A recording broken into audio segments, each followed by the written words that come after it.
you've heard of the term situationship. I've taken it and made it something different. The situationships that we find ourselves in have the power to cause us to shift our perspective, either for good or for bad. When we shift for good, we've taken accountability of what we've been through, how we've been hurt, unhealed trauma. That causes us to shift in consciousness. So situation shifts can be very beneficial, right?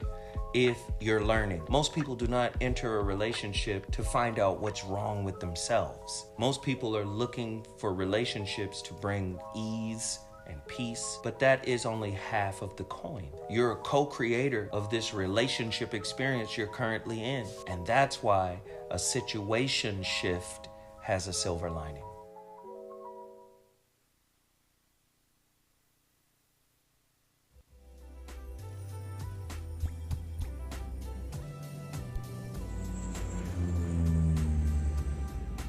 Hello, I'm Gunnery Sergeant Stanton Beal, United States Marine Corps retired, the creator of Beal Hot Sauce.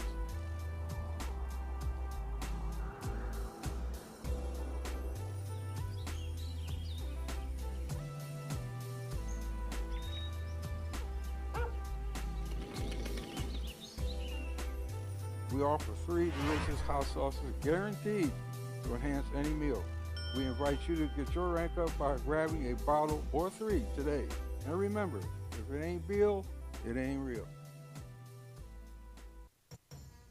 Don't be this guy. Raise your drive and libido. It's time to man up with X-Wolf. Boost your testosterone levels to help decrease your body fat percentage and increase lean muscle mass gains. Boost your stamina and blood flow for those tough workouts. And these workouts also. Go to xlabsubs.com to find out more.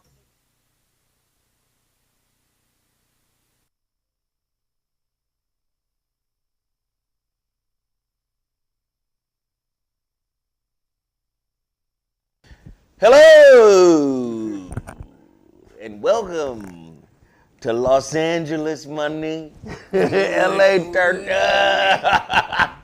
Aries Rams, my nigga. Oh, that's what you finna do. You finna do that. Aries Rams, my nigga. The ZoWhat Morning Show back in the building. Man, welcome. Jump in here, hit that like button, hit that share button. For some reason, YouTube has demonetized this video. We don't even have any copyright infringement stuff. Yeah. Like right when you hit the button to go live, it says this video is not monetized. That happens. YouTube would put one of my videos down this morning. Yeah, well, hey, it happens, guys. It happens. So, when that kind of stuff happens, I just ask that you guys double, triple your support of the channel. All right? If it can be monetized through AdSense, I ask that you guys hit the super chat or the Cashapp to support the channel. All right? I have to point out a couple of things here. Some books came back. Y'all don't get a right address. So this says vacant. Amber Venning. Vacant. You don't live there no more? Nobody live here, my nigga. You don't live there no more? Apparently no one lives there no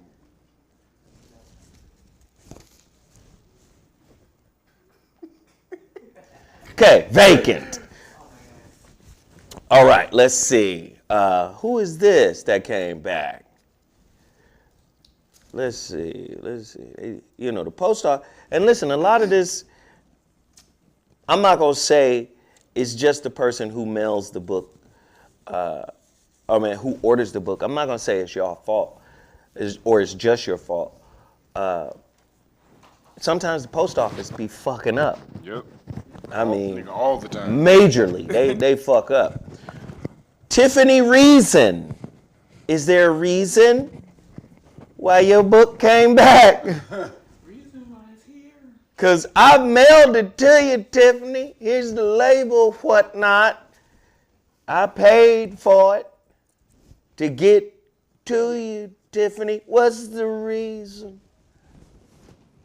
Now, this one is interesting because this one is from Denmark. The only package that I've had from Denmark. Dennis Raymond Alvin Yu. That's all his name. Dennis Raymond Alvin. 3 first names, last name Yu. Right. Why you? Why you? Why you didn't get your package? Why you? I don't know. Why you didn't get your package? Oh, no, it says it right here. It says refused. Oh, shit. So that means you ordered it. I sent it to you.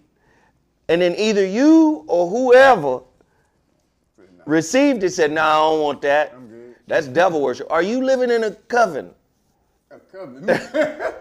No, I'm just saying, he might be in a cult where they say, man, are you in jail? Could be in jail. We can't accept this. A vampire witch calling.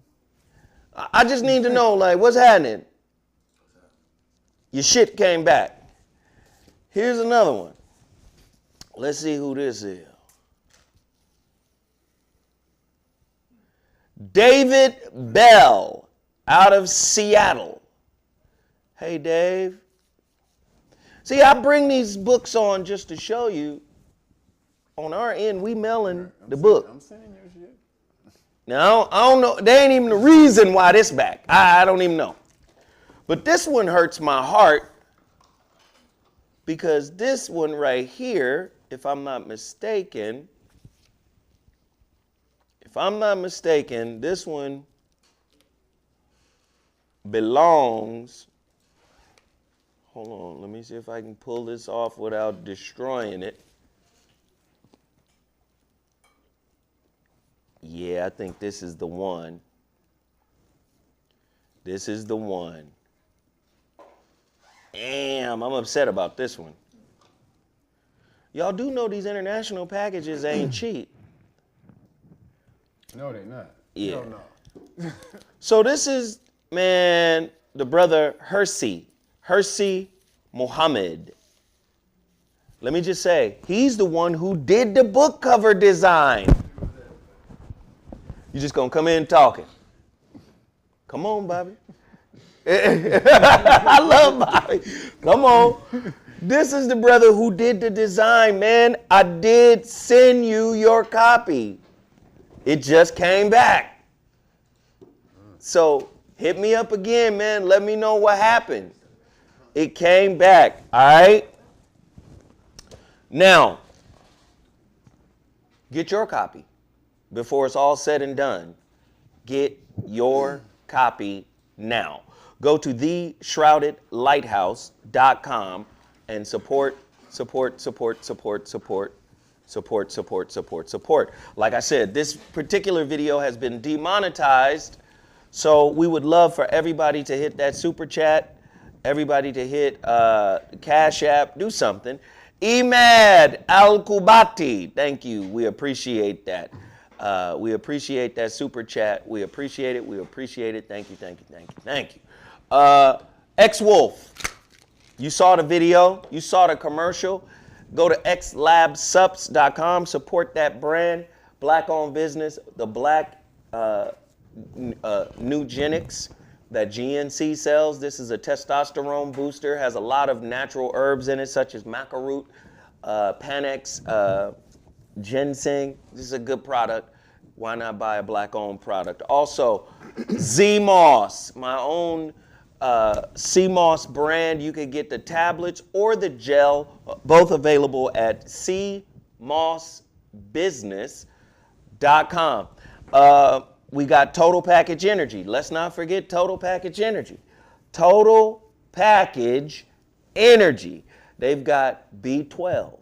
They've got their classic energy shot. Of course, they got the orange chicken.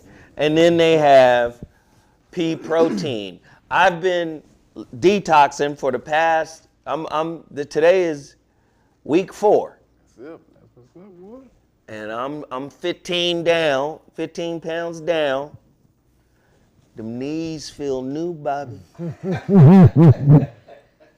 Congratulations. Hey, Bobby. You gonna need some new knees. I'm finna pour some of these herbs just on my knees. I ain't even gonna drink it. I'm just gonna pour some on. I feel good, man. I haven't felt this good in a long time. But support these black-owned brands. It's very important to get involved with the support of the businesses. Also, Beal Sauce. You saw the commercial. Man, if y'all don't buy out every bottle of the hot sauce, hey, Bobby, I done got real cold with it now. Because according to Dr. Russell's regimen, I can have salads, and every night I can have some salmon. Huh? Yes. That's what it says in my packet. I got like 300 pages that I had to read. Boy, don't question none of that. I'm doing This is a real situation. He said you can't eat nothing processed or cooked except for salmon.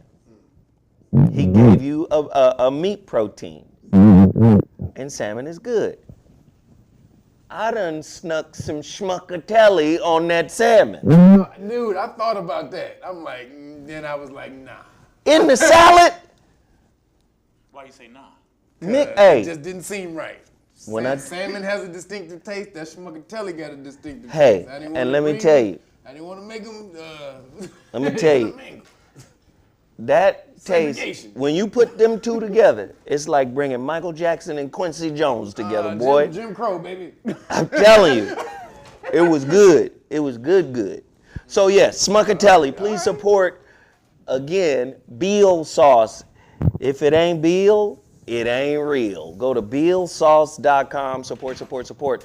And then also, the hurricane, we know, hey, Jordan, thank you very much, Jordan. I appreciate you, Jordan. We know Bobby don't have a mic. You think we gonna sit here and let Bobby just be speaking out into the air without being supported with a microphone? We got somebody over there right now rummaging through cords, looking for microphones, trying to get him together. We thank you for your help, but sometimes. Lord have mercy.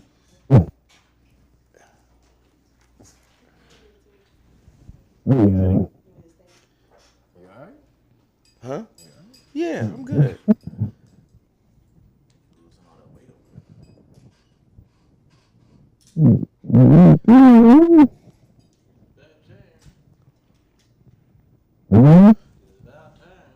HuriKane Report. Go to H-report.news. Support the HuriKane Report. Buy all they stuff too. They got mugs and hoodies and all of that stuff is ancillary products because they use that to support the channel. A lot of the stories that I speak on, I get them from the HuriKane Report. Go to H-report.news. All right? Support, and support some more. Well, it's hard to go through the promos with the engineer. Oh, look at that face. Let me keep that face. I mean, kind of want to go to the next. Playing jingle bells with the mic. Bobby gonna tear that shit up. Don't you know this? Bobby from Chattanooga. He from Murfreesboro. They tear shit up down there, boy. Sarah, Made Man Soccery. Yes. And put the girl on the pic on the. Don't put the logo up. Put the girl face up. Yeah. She's the logo. Made Man Soccery. Yeah. Hey, support this brand. You can follow her on Facebook at Made Man Soccery, or you can follow her on Instagram at Made Man Soccery. Support the brand. I'm trying to put stuff in front of y'all. The brand is high-end socks for men, whether it's casual socks, dress socks, Speaking of that, I need a whole bunch of socks. Sarah, we shooting, right? Yeah. We doing a walkthrough again. The 21st. And the first tape on Tuesday. Okay, the Situation Shift TV show. First episode? It's gonna be dope as fuck. Boy, it's gonna be dope as fuck. And I lost a little weight. I'm gonna clean this beard up. Put on that tight little pow. You know when your jacket just fall on you a little bit. Oh yeah, it's gonna be fly as hell. So the first shoot is no, that's not the first shoot. This is a continuing.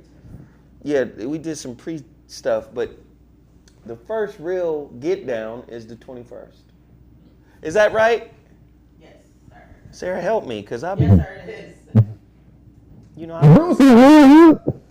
Wait, your mic is in your. Yeah, your mic is high, nigga. Pull.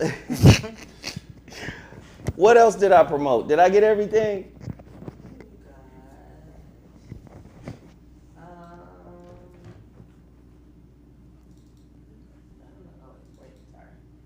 Lighthouse again. Yeah, I love my work. The Shrouded Lighthouse, how to discover the silver lining in any situation shift. Go to the website, www.theshroudedlighthouse.com. Also, tonight is the last day of me sitting in. I thought it was Friday. I told everybody it was Friday. I was on the show with, at Tavis Smiley's 1580. KBLA 1580 talk, and I was like, yeah, tonight this is. You going away show and shit? No, it's tonight.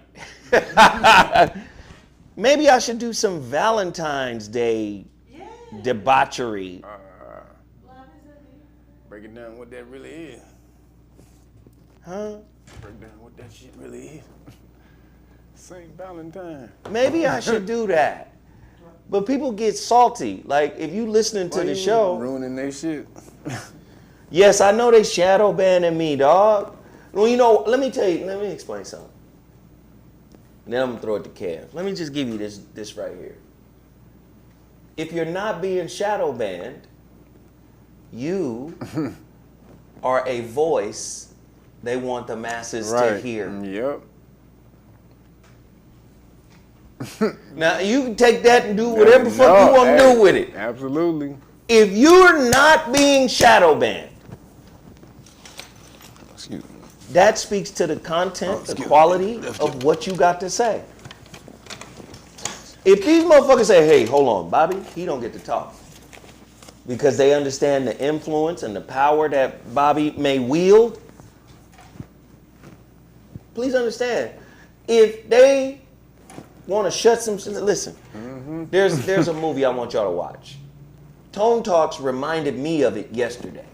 The movie is called The Century of the Self. You might have seen it. It talks about Freud's nephew, Edward Bernays, who is the father of PR. This nigga took all his uncle shit and flipped it into corporate manipulation.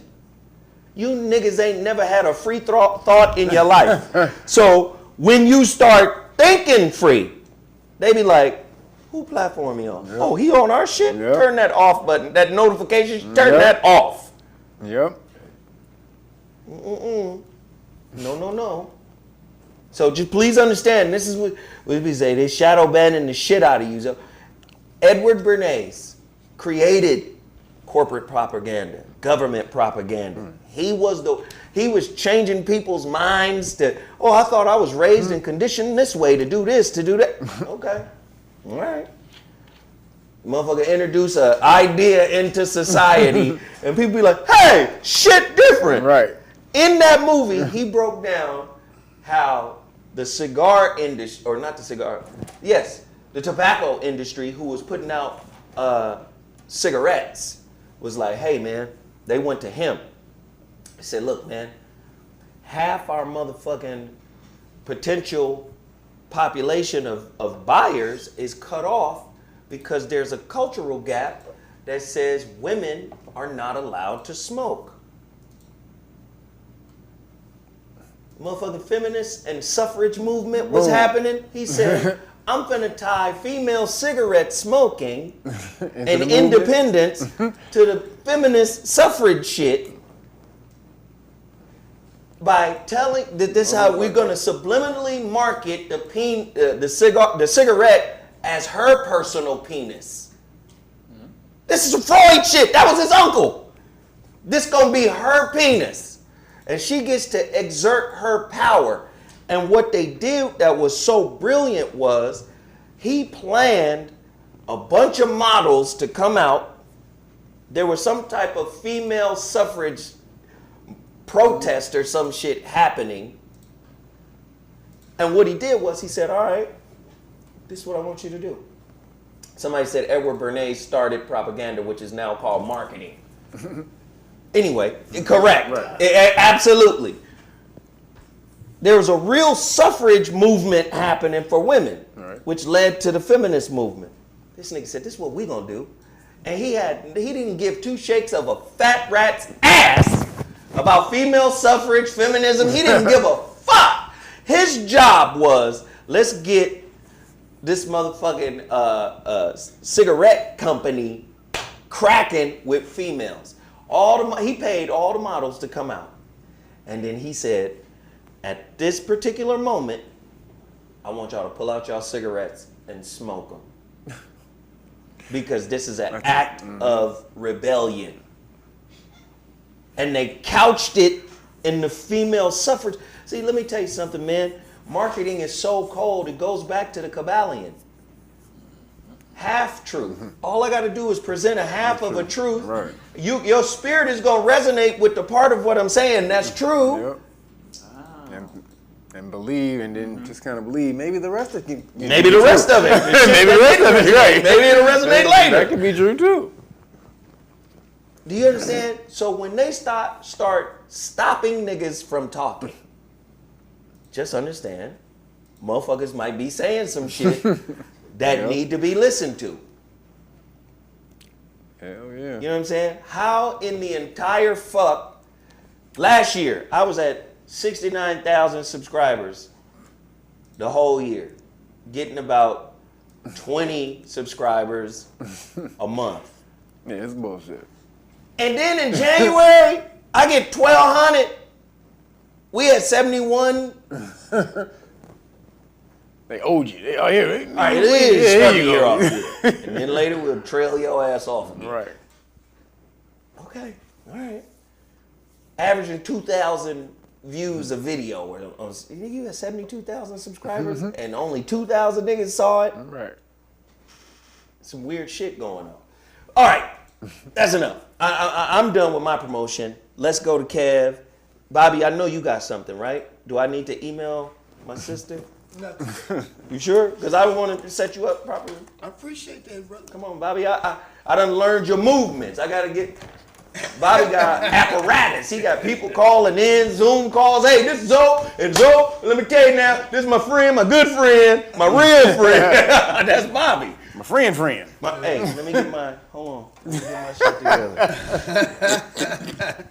Get my shit. And Zo puts on the license plate, the chest plate. That's it. Shit you start trouble with right here. Damn right, goddammit. When you know your rights. You know your rights, that shit. What? Shit fell there. Yo, police stop law practice, damn it. Get on the goddamn train, y'all. 1 million Johnny Cochrans. That is the movement people are jumping on. Do not get left behind. This is the package that you take with you when you're walking on the street or in your car. It's the constitutional rights card and qualified immunity card. Constitutional rights card lets the police officers know everything that you want to tell them at the police stop. And if they violate your constitutional rights, that you can place a lien on their bond. So basically what will happen to them if you violate your rights. This right here, qualified immunity. Everybody, it's been the big thing the last couple years. Police have qualified immunity, which is basically like armor when they violate your rights and they say that they didn't know.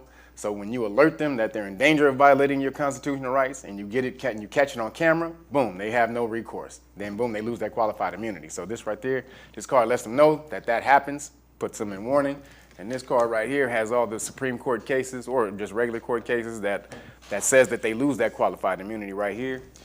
This book right here is Know Your Rights Manual. This has everything you want to know about basic traffic stops and police stops. All right, this police officers, this is 90% of the time, actually more than that, like 99% of the time, the way they get into you is because you don't know that the police officers cannot say anything to you if they don't believe or have suspicion that you've committed a crime or are about to commit a crime. But you so scared when they walk up to you and they just say, "Can I see your ID?" You're like, "Oh, sure, here you go, officer." They don't have the right to do any of that shit.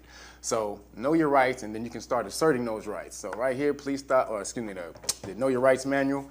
Tells you everything you want to know about that. This is also in Spanish. I just got this in Spanish this week. So for all my Hispanic brothers and sisters, we got y'all. This will be up on the Know Your Rights Foundation website at the end of the week, as well with the police stop flashcards in Spanish. So we got the whole package in Spanish for everybody, because everybody was hitting me up, "Man, you got it in Spanish." All right, now we got it in Spanish. All right, don't ask me no more. But this right here is the public official bonds book. Everybody should know by now, police officers have police insurance, or what's called a public official bond. Everyone does. Any elected public official or appointed public official has bonds. And I don't know if you guys heard the story recently, but these ladies who recently just found out about this, I've been telling y'all about this for 7 years since I've been on the ZoWhat Show. These ladies found out about this shit 6 months ago, and they got the mask mandates removed in Illinois, in districts in Illinois and South Carolina, by going to place bond liens on the superintendent, the school district superintendent, and all the people in the school district, on the school board.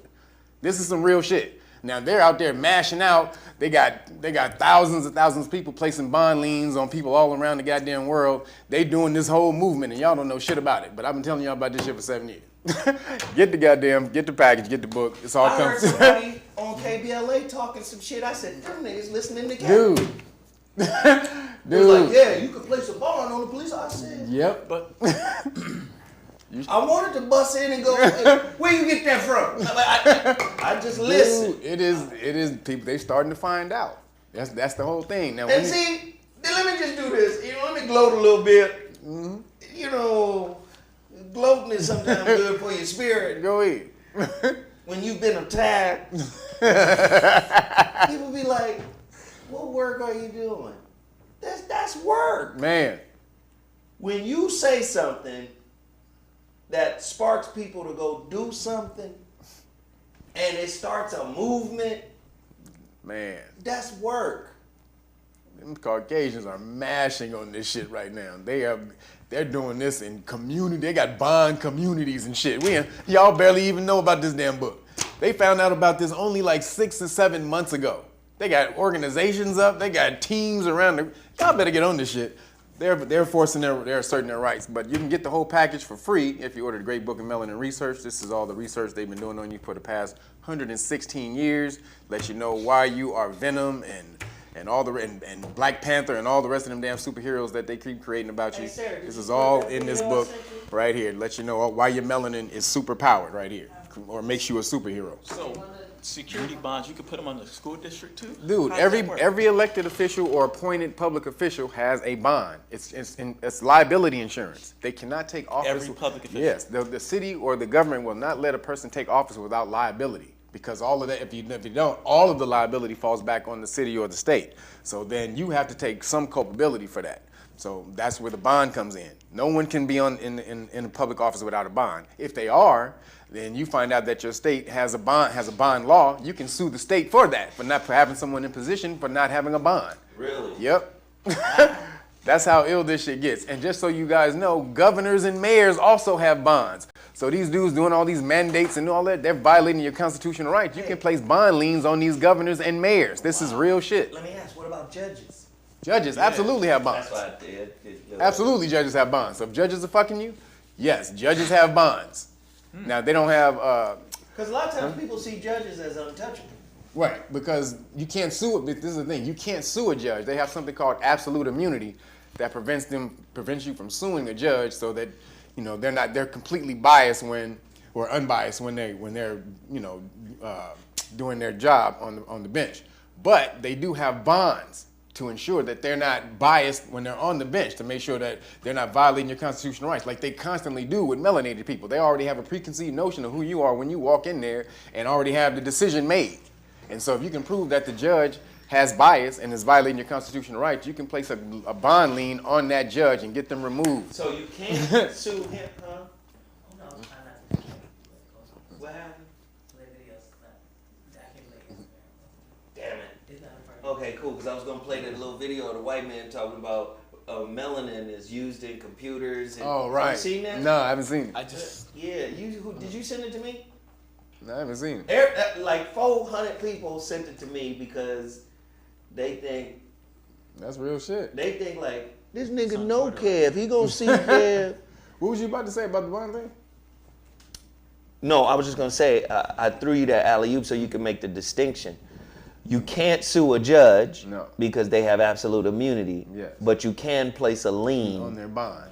There you go. That's where everyone has checks and balances. So if you just go to knowyourrightsfoundation.org if you want the package without the book, and you can also get the vaccine religious, the chest plate, the chest license plate, the vaccine religious exemption card, only on knowyourrightsfoundation.org. But if you want the package for free, just go to realnoggins.com and order the great book right here, research. And I'll hook you up with the full package. But just so y'all know, man, this shit is real. These people, don't let the Caucasians be the people that mash out and do this when we've been getting violated for all this goddamn time and could have been doing this, and they found out about it yesterday, and then they fucking co-opt the goddamn whole movement. Hey, Timmy Tight Top. yes, sir. Are those chakras? Oh, my chakra shirt, bro. He sure do. They got a chakra shirt on. Silk the Shaka shirt. It's called chakras. It's called Shaka? Hey guys, thanks for the people that support We Juice. I appreciate all the love, keeping everybody healthy. I'm always going to stress the importance of self-love, okay? Self-love for us. It's about being healthy, you know. It's about positive information and exercising. Self-love. The three things that we always need to get down to doing: exercising, proper food, and proper education. You know, that raises your vibration. But thank you for supporting Rejuice. Well, we got this. Rejuice. Wejuice. I knew he was going to say that. You said rejuice. He said rejuice. Everybody, when you're out, you got to rejuice. You got to rejuice. You got to rejuice. You know what I'm saying? When you're out. So, listen, keep yourself healthy. Get that orange, what you say, what we got, orange chicken? You got to get that orange chicken. You can always get your high vitamin C. Get your coconut water. Well, sorry. You said it. Vitamin orange chicken is very essential to your body to help repair your cells, okay? That's what you want to do when you come to you drink juices. High in vitamin C, you need stuff that hydrates you. Coconut water, watermelon juice. Celery is also another thing that's anti-inflammatory, just like turmeric is at the same time. So you always need this because we eat a lot of stuff that has sugar. Eating a lot of fried foods, that's not really good for us. So you can't eat packaged food like popcorn, pretzels, those things that we're not supposed to eat, all that stuff. Any processed food you should not be eating. It's really. Let me just say this. Damn both of you. I've been on this detox for a month. This nigga said, I'm about to dive in the debauchery of food world as soon as I come home. Because now I know this is like Christianity. I can sin and then go back and detox and be forgiven. He about to go to the magic city of food. Your body. You see Bobby close his eyes and sit back like, oh boy, this boy crazy. That's how you gonna get spanked. Yeah, It ain't gonna happen, Bobby. The twerking club of food when he get up out of here. Food is very important. Everybody need to realize what you eat is very important. It's the most important thing about The most important. Even when you eating bad, it's important. Because hunger makes decisions. Well, that means you make better decisions when you're hungry. Listen, if you struggling with bread, bread is another thing you shouldn't be eating. Sugar. I'm talking about money, nigga. Oh, my bad. I'm talking about Chattarella, man. If you struggling with money, Wiener Schnitzel, nigga, look good to the motherfucker, boy. White Castle. Hold on. Fruit is very cheap. Fruit. But fruit ain't got no protein.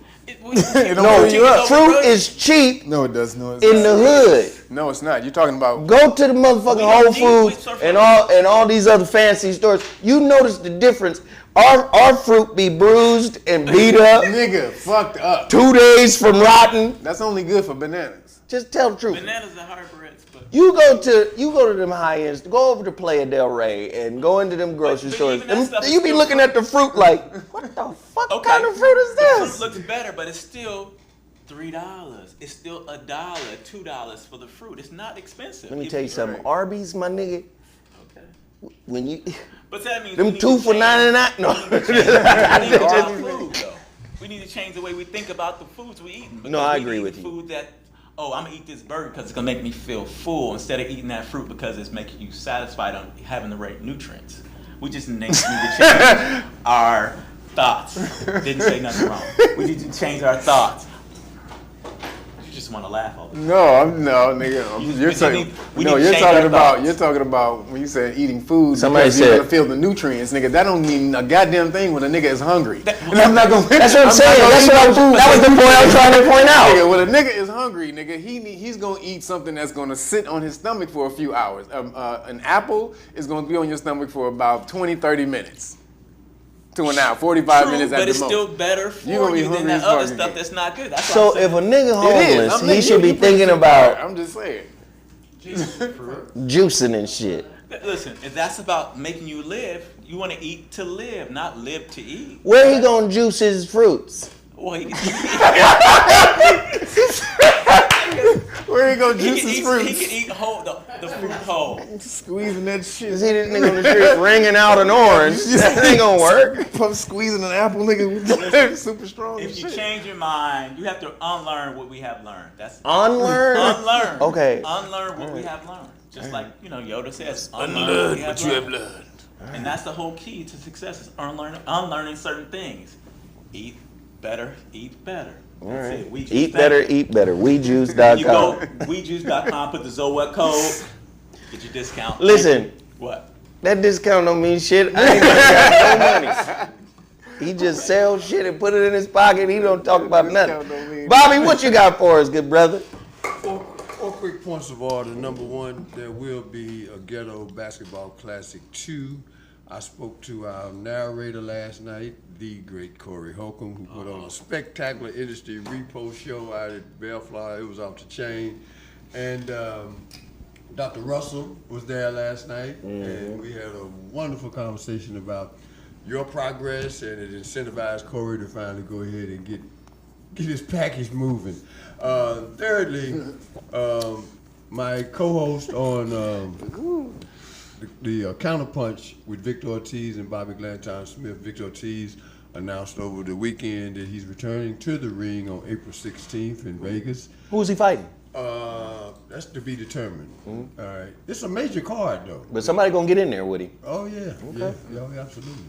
And finally, I spoke with Adonijah. For those of you who have shown interest in the food production, just a few minutes before I came in for the show, and the news is not good, but it's necessary that we move very, very quickly because starvation, you mentioned it a minute ago. It's down the street. It's coming. It's coming. If we don't begin to prepare food for ourselves that energizes the body, or just to have food, period. Bill Gates bought up all the farmland.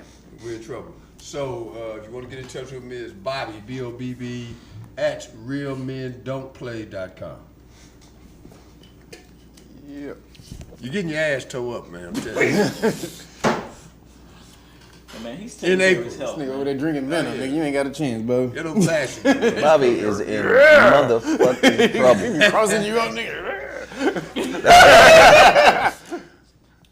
And motherfuckers, I don't want to hear shit about beating up on the elderly, and I don't want to hear shit about none of that. He talked there it is. For 7 years. I don't know how long Bobby been talking shit. Years, yeah. He been around 7 years. You know about it. I'm gonna bust your ass, Zo. And then tell you get ready, Zo. He been making videos, posting shit. I don't want to hear a motherfucking thing when I take off from the free throw line and dunk on Bobby. Bobby goes, oh shit, God damn, you done knocked my damn. I don't want to hear none of that. knock my Kangen off, nigga. Damn it, where my keys go? I don't want to hear none of that shit. They ain't gonna have to hear it, bro. They're not gonna have to Okay, hear it. Bobby. Yeah. Somebody said on me, Bobby be popping shit for real. I'm telling you. That's what's up, though. I can't remember the last time a motherfucker who lost talk as much shit as Bobby. That was a snap. That was snapping time. It's called controlling the narrative. I mean, yes, it took every bit of my power to beat Bobby. And he surprised me. I was like, what in the fuck is this Energizer Bunny old man on? So that means that Bobby won even though he won even though he lost. Damn right, sure did. Cause I ain't never seen a motherfucker that old just skippity hoppity. I said, well, God damn it. It should not be that hard for you. It was a struggle to beat Bobby. Now, just imagine what it's gonna be like. Powered up on Kangen water, nigga, you can have a shot. But what he did, I done double down. It's Kangen water plus. Kangen water plus. But what he did was, see, he only gave up half his regimen the last time. He let a nigga sip on a little Kangen water, whatnot. Oh, that's the full. This that's the full is joint. the full That's shit. the full joint right there, huh? Okay. Dr. Russell Herbals, that's the full shit. The full joint. That's www.russellherbals.com. Now I'm on that shit. Yeah. I told Bobby I lost 15 pounds. Yeah. That's your ass, Bobby. You're gonna lose your pride. First off, you was born with afflicted shot. That's number one. I got a shot doctor though. You keep forgetting that. You mean you got a herbal doctor? Somebody want to fix your shot? Yes, sir. They gonna give you a shot in your arm because you can't shoot, Bobby. I'm getting it from the logo, baby. What? Okay. All right. I don't think it can help you, Bobby. That's what you think, but I know better. Yeah. Them joints in your arm No, they coming clean. at 92. Man, it's gonna be butter, man. It's gonna be butter. All right, we'll see. Yeah. This is gonna be great. All right, let's get right into it. Current events. Oh, let's talk about the Crip Bowl. The Crip Bowl. The Super Bowl halftime. The LA was turned up. Yeah, it was. I got a question. Were they actually singing live and rapping live? I don't think so. I don't either. I don't think so, because I saw a couple of times where guys missed their cue or whatever. Yeah. It was a lot to unpack from the Super Bowl performance, though. Now, the other quick question. Did them niggas just get out of jail in that one part of it? Again, that's the part, I didn't see it. and I get it. I fucking get it, man. They said they asked him not to show his affiliation. Oh, no. Don't crip off. No, he cripped hard. Crap. But they were walking on the show, He right? crip walked, he threw up the he seat. see walk, nigga. That's what's up, Snoop. But the dancers were quit rocking too. Huh? The dancers were quit. Oh, that's No, great. I ain't talking about the Thank you, I Jared didn't see James, it. for I didn't ordering see it. That's your great. copy. I saw like the highlights yesterday. Oh, I gotta see I'm that. talking I about gotta the see it. jail clothes. No, but see, Bobby is bringing up a great point.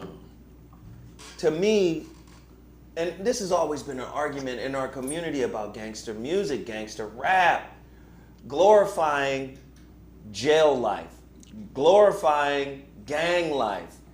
So when you get, now first off, those guys you talking about that was down there dancing in the jail attire, Right. them motherfuckers did that for free. What? They weren't paid to do that. The Super Bowl put their ass on a strict schedule for rehearsal, 10 a.m. to 6 p.m. or some crazy shit, with no pay. Huh? No pay. Well, maybe what's name compensated them. I saw somebody compensated, because nigga. Slavery is legal, nigga, when you a prisoner. Wow. That's law. That troubled me. That's in your though, the jail Constitution. clothes, man. Again, you're glorifying not only the gang culture, but the jail incarceration, culture. man. Yeah, like the there's jail something culture. you want to do, go to jail. And here's the thing. It's a win for LA gang and gangster rap, gangster music culture. It's a win for that culture. For that culture. For that part of the culture. It's an outright win. But you can also see how the NFL is manipulating that culture to try to make them save face. Right. First and foremost, you hired one black coach when the cycle said there were 7 spots available. We got Snoop Dogg though. We got Snoop Dogg, baby. We got 50 Cent too. Hey, nigga, 50 Cent. Dre. So you get what I'm saying? You got a motherfucking coach, Mike McDaniels, who was the offensive coordinator for the San Francisco 49ers, who is now the head coach of the Miami Dolphins, that won't claim he black. Because he's you heard him speaking, right?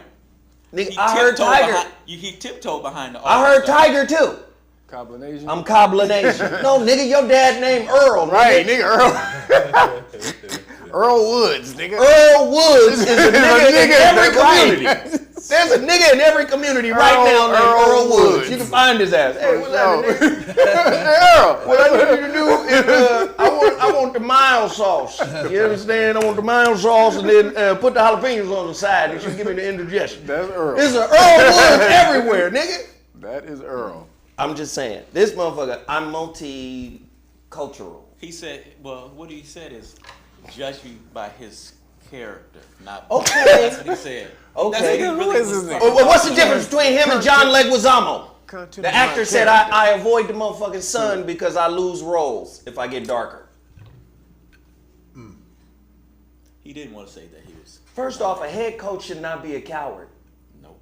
And if you can't embrace your culture, because obviously saying I'm multicultural, right, is an adaptation to protect yourself from the scrutiny you might receive if you said you were black. So if that's the coach, who following him? You was a football player. Have you ever had a pussified coach before? They all pussified. Talk to him. Bring that out. Listen, they all just trying to use you at the end of the day. I'm not gonna. No, I'm not saying they're not manipulators and users, but I'm talking about John Muir, legendary Jim Brownfield. That's a different kind of coach.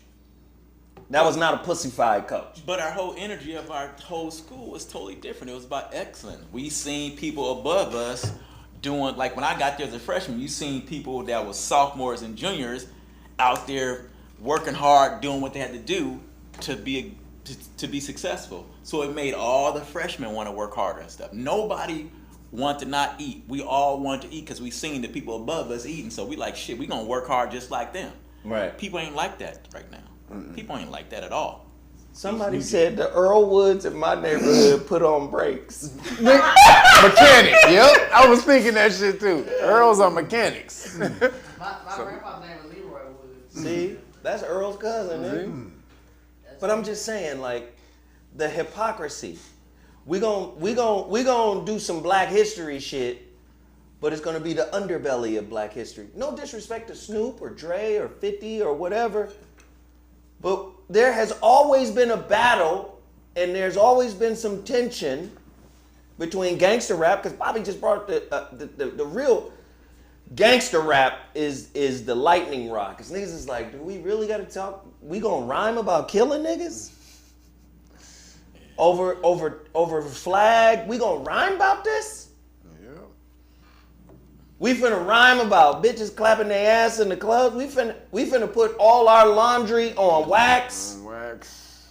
That's always been an issue. That's a great point, Bobby. What were your thoughts on the Super Bowl? It was a great distraction from the larger issues that we will continue to work on illuminating, and that is, how do we, in this crazy time, this is truly the best and worst of times.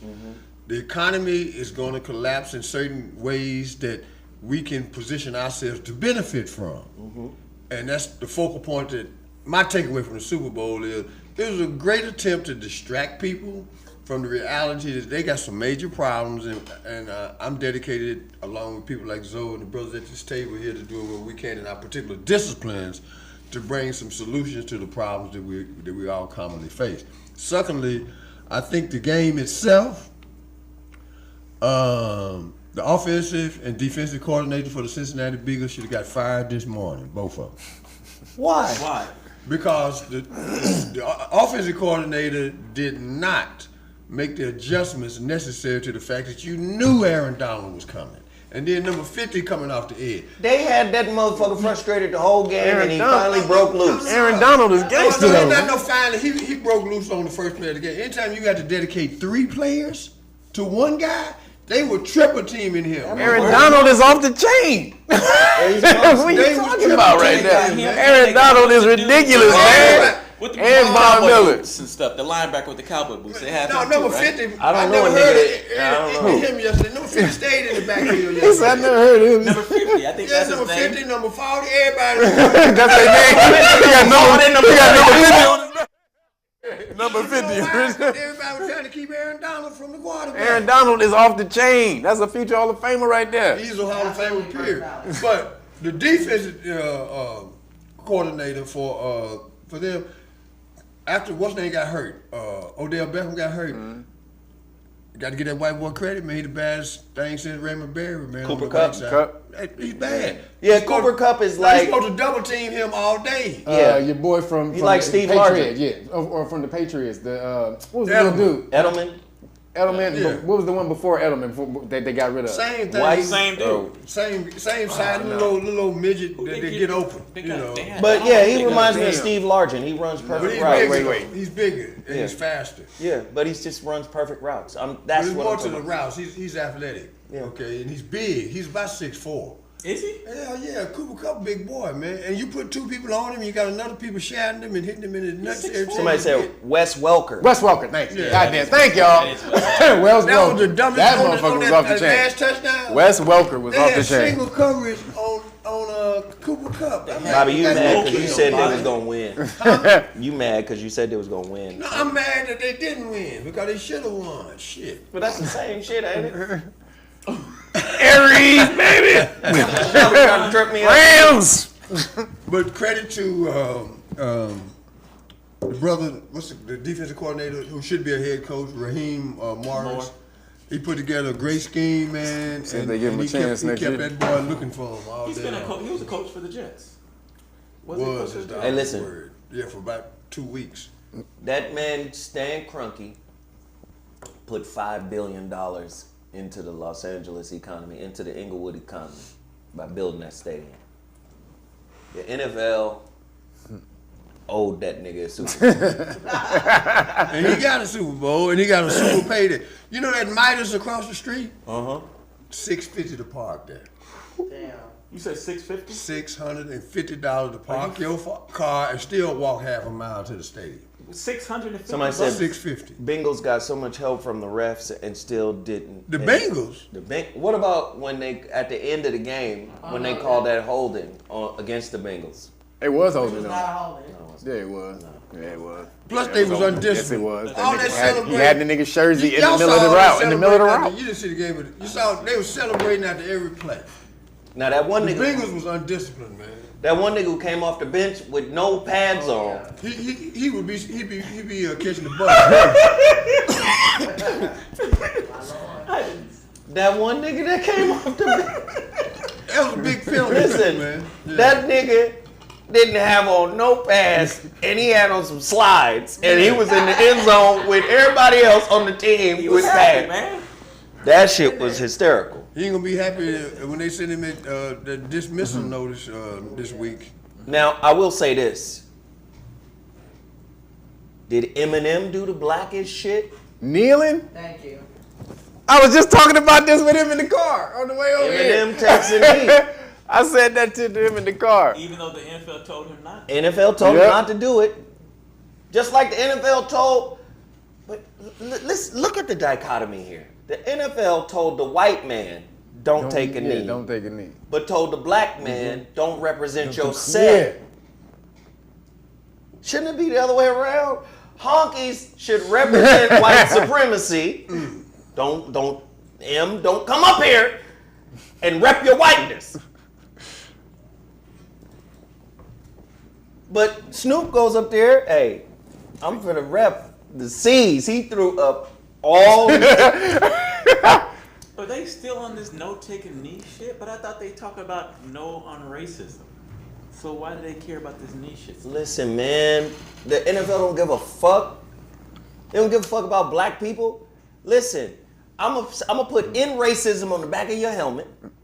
I'm gonna put it in the end zone. Mm-hmm. We're gonna put a tolerance. We're gonna talk all Black the Lives talking Matter points all over here, so there. we can massage the mindless masses to come out here and get a hot dog and some popcorn and some beer and watch this bitch. That's it. That's a business, Bobby.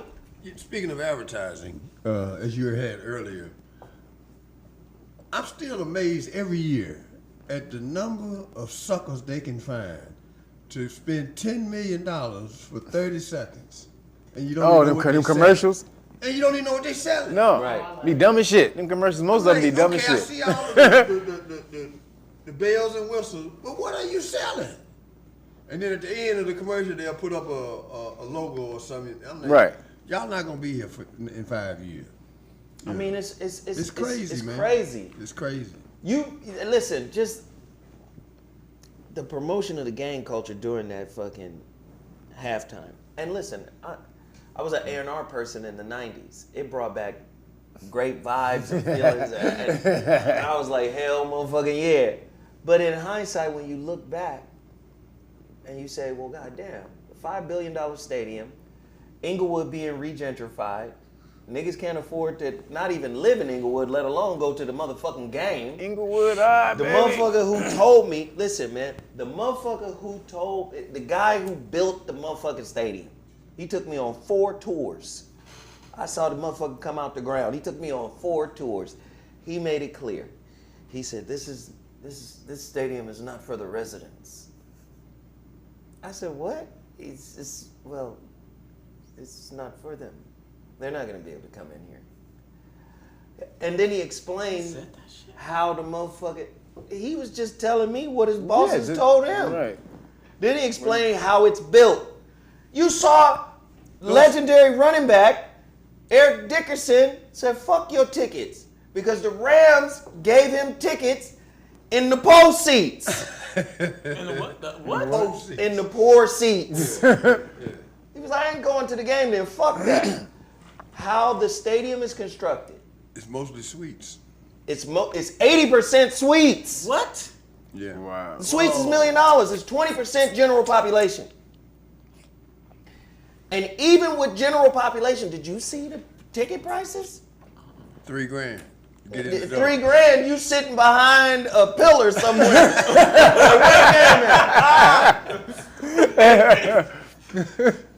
I'm telling you. Yeah. You don't listen. But do you see the irony? The people that the music was speaking to can't get in that bitch. Yeah. They ain't selling shit. Nope. That's why you Only OnlyFans bitches was in there because they can afford it. OnlyFans bitches got bread. I'll tell you why. Because it's goofy niggas out there. That shit off. You know what? I love to see your ass through the TV, through my phone. Right. Can never touch you. Real talk. Better than the metaverse shit. Motherfuckers is getting raped in the metaverse, my nigga. That's bullshit.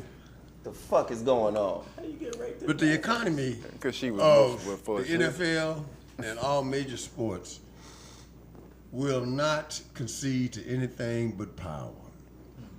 A counter power.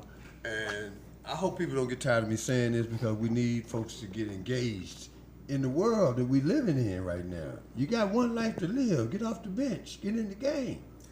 No, agreed. So I'm gonna shout out 50, not 50, but Eminem for taking the knee. You have officially been elevated to the white male version of Tina Marie Right. in the black community. Right. Because that was some cold shit to do, just It to was. bring that attention back. I would have loved to have seen Kendrick kneel. Thank you. You know? Eminem's song went along with. Yes, I saw how they had it mapped out, and it was good to, you know, I saw it was mapped out. Well, where was y'all symbol yesterday? Who? Colin. You know how Who? y'all rooting for kneeling and bowing and crying? You talking about watching and Kaepernick? shit? Yeah. Here you go, Bobby. Go ahead, Bobby. Y'all kneeling and bowing for this fake afro nigga. What's the symbol? A boot? What's the symbol, Bobby? Don't do it like that. Where the symbol at? Yeah, where was The afro. All right, so, well, this is why I think what M did was pretty big. And speaking of the metaverse, niggas is selling slaves in the metaverse. Huh? What? Racism in the metaverse. What? They got a latest NFT collection under fire for questionable name and images. Wait, hold on. Basically, they selling slave niggas. They done put a gang black people face up. Okay, so all right, y'all niggas did this to the metaverse. It's an NFT. Get the collection of nigga slaves that we have. Yeah. Yeah. So The rare nigga collection. The rare nigga collection. It's an NFT. So let me just say this. This was the evil that I need you to understand. An ass whooping is something you can get past. You can get past an ass whooping. Brothers get their ass whooped all the time. When I was young, I got my ass whooped all the time. To the point where I was immune to it. No, my mother recognized that and said, okay, I'm going to stop whooping you. Yep. I'm going to have your brother whoop your ass. Now, my brother is... But body slam your ass. This nigga was like, I get to beat on this nigga. Yes, if he get out of hand, fuck him. I'm good. So my mother was wise to that. But what I'm trying to show y'all is, it is the psychological angle that has deeper roots. Slavery is about a doctrine and a philosophy and a narrative. And these motherfuckers, I don't give a fuck how advanced we get technologically, they gonna keep that narrative alive. Yep, they sure are. Let's get some Kunta Kinte NFTs. All you niggas was slaves, that's all you ever was, and all we was masters. And you know how logic works. The longer you repeat a lie, the lie becomes the truth. The lie becomes the truth. Motherfuckers start believing that. They got an actual NFT collection that is niggas being sold as slaves. Now, Bobby, you go back a little further than the rest of us. What was it like in slave time? Bobby was being born. No, I get close enough. But for Bobby to see the technological arc as well as the sociological arc, man, you've seen a lot. Brother, tell us the difference. And I know, like, I'm a young cat. When I see reoccurring themes, and I'll be like, oh shit, that was, when I was young, that shit was this. How does it make you feel to see these reoccurring slave themes and reoccurring oppressed image type things? How does that make you feel? I feel disappointed mostly because we shouldn't have never got to a point where we became so comfortable in false progress. I literally saw and lived right across the railroad tracks from Klan members. And there was an understanding. Cross them tracks at your own peril. No, people disappeared. You know, just wandering into a all-white neighborhood, man, you come up missing. All right, that was understood. What you doing around here, nigger? I sat in the back. Going, boy. Drank out of the colored water fountain. Colored's on my birth certificate. So I seen us. Colored is on your birth certificate. Colored, proud of But it. see, that's what I'm saying. Bobby done stretched through a Colored. couple of Colored. eras. You cannot call me black. Good You Lord. call me black, we're getting ready to do this. Really? Absolutely. Well, you know, Black you- was an insult. It is. It's still an insult. Damn it. So when you ask me that question, I'm just saying we have allowed certain things to persist that contribute to us being last in the race to be first. And it can't continue. There it is. If it does, we are gone. Look at this. Wow. The meta slave. Where's Steven from Django at? Who would even allow something like this to even get to a platform? Devils. Oh, but look at this way. It's a meta slate. It's a Jewish. Oh. $25. Okay, what's that? No, that's $69,000. Huh? That's what it costs? Look, That's 25 Ethereum. And that $25 That's 25 is Ethereum. what it went up to. Because Ethereum is like what, $3,000 per Ethereum. So if it's 25 Ethereum, you times it times 3,000. That's why we gotta grow some food and figure out how we gonna eat.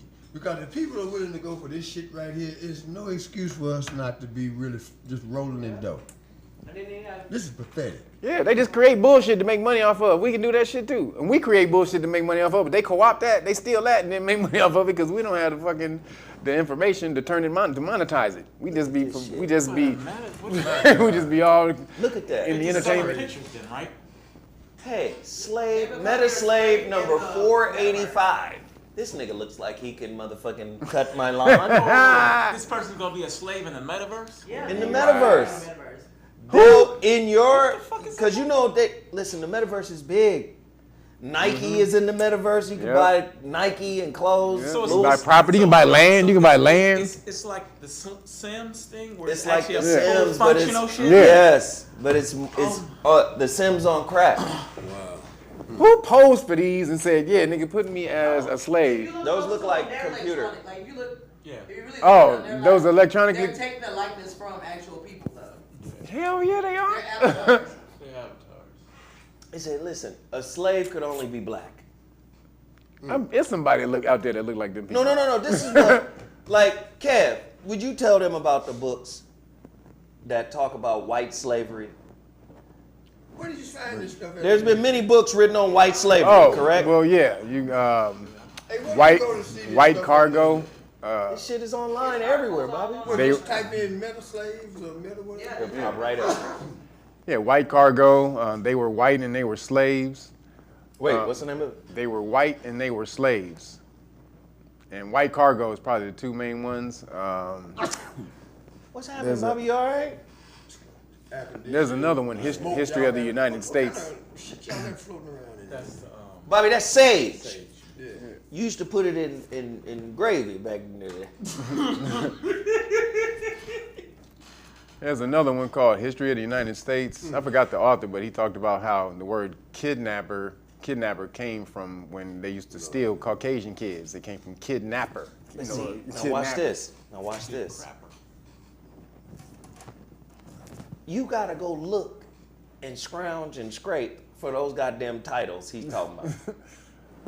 But the image of black slavery has become the standard image. This shit is crazy. Yeah. Yeah, let's do some meta slaves in the metaverse. And they all black? Where are the white slaves? Huh? Listen, do your history when you find out who the real Caucasians are and where they came from. History of the Moors in Spain, Stanley Lane Poole. Yeah. What was considered the baddest bitch for slave fucking was the Caucasian. Them bitches was shipped out all over the world. Russian bitches, Caucasians. They was in Georgia. Yeah, Georgia. Not Russia, because you can't call a Russian a Caucasian. Right. He will get offended. I ain't no motherfucking Caucasian. That's the Georgia.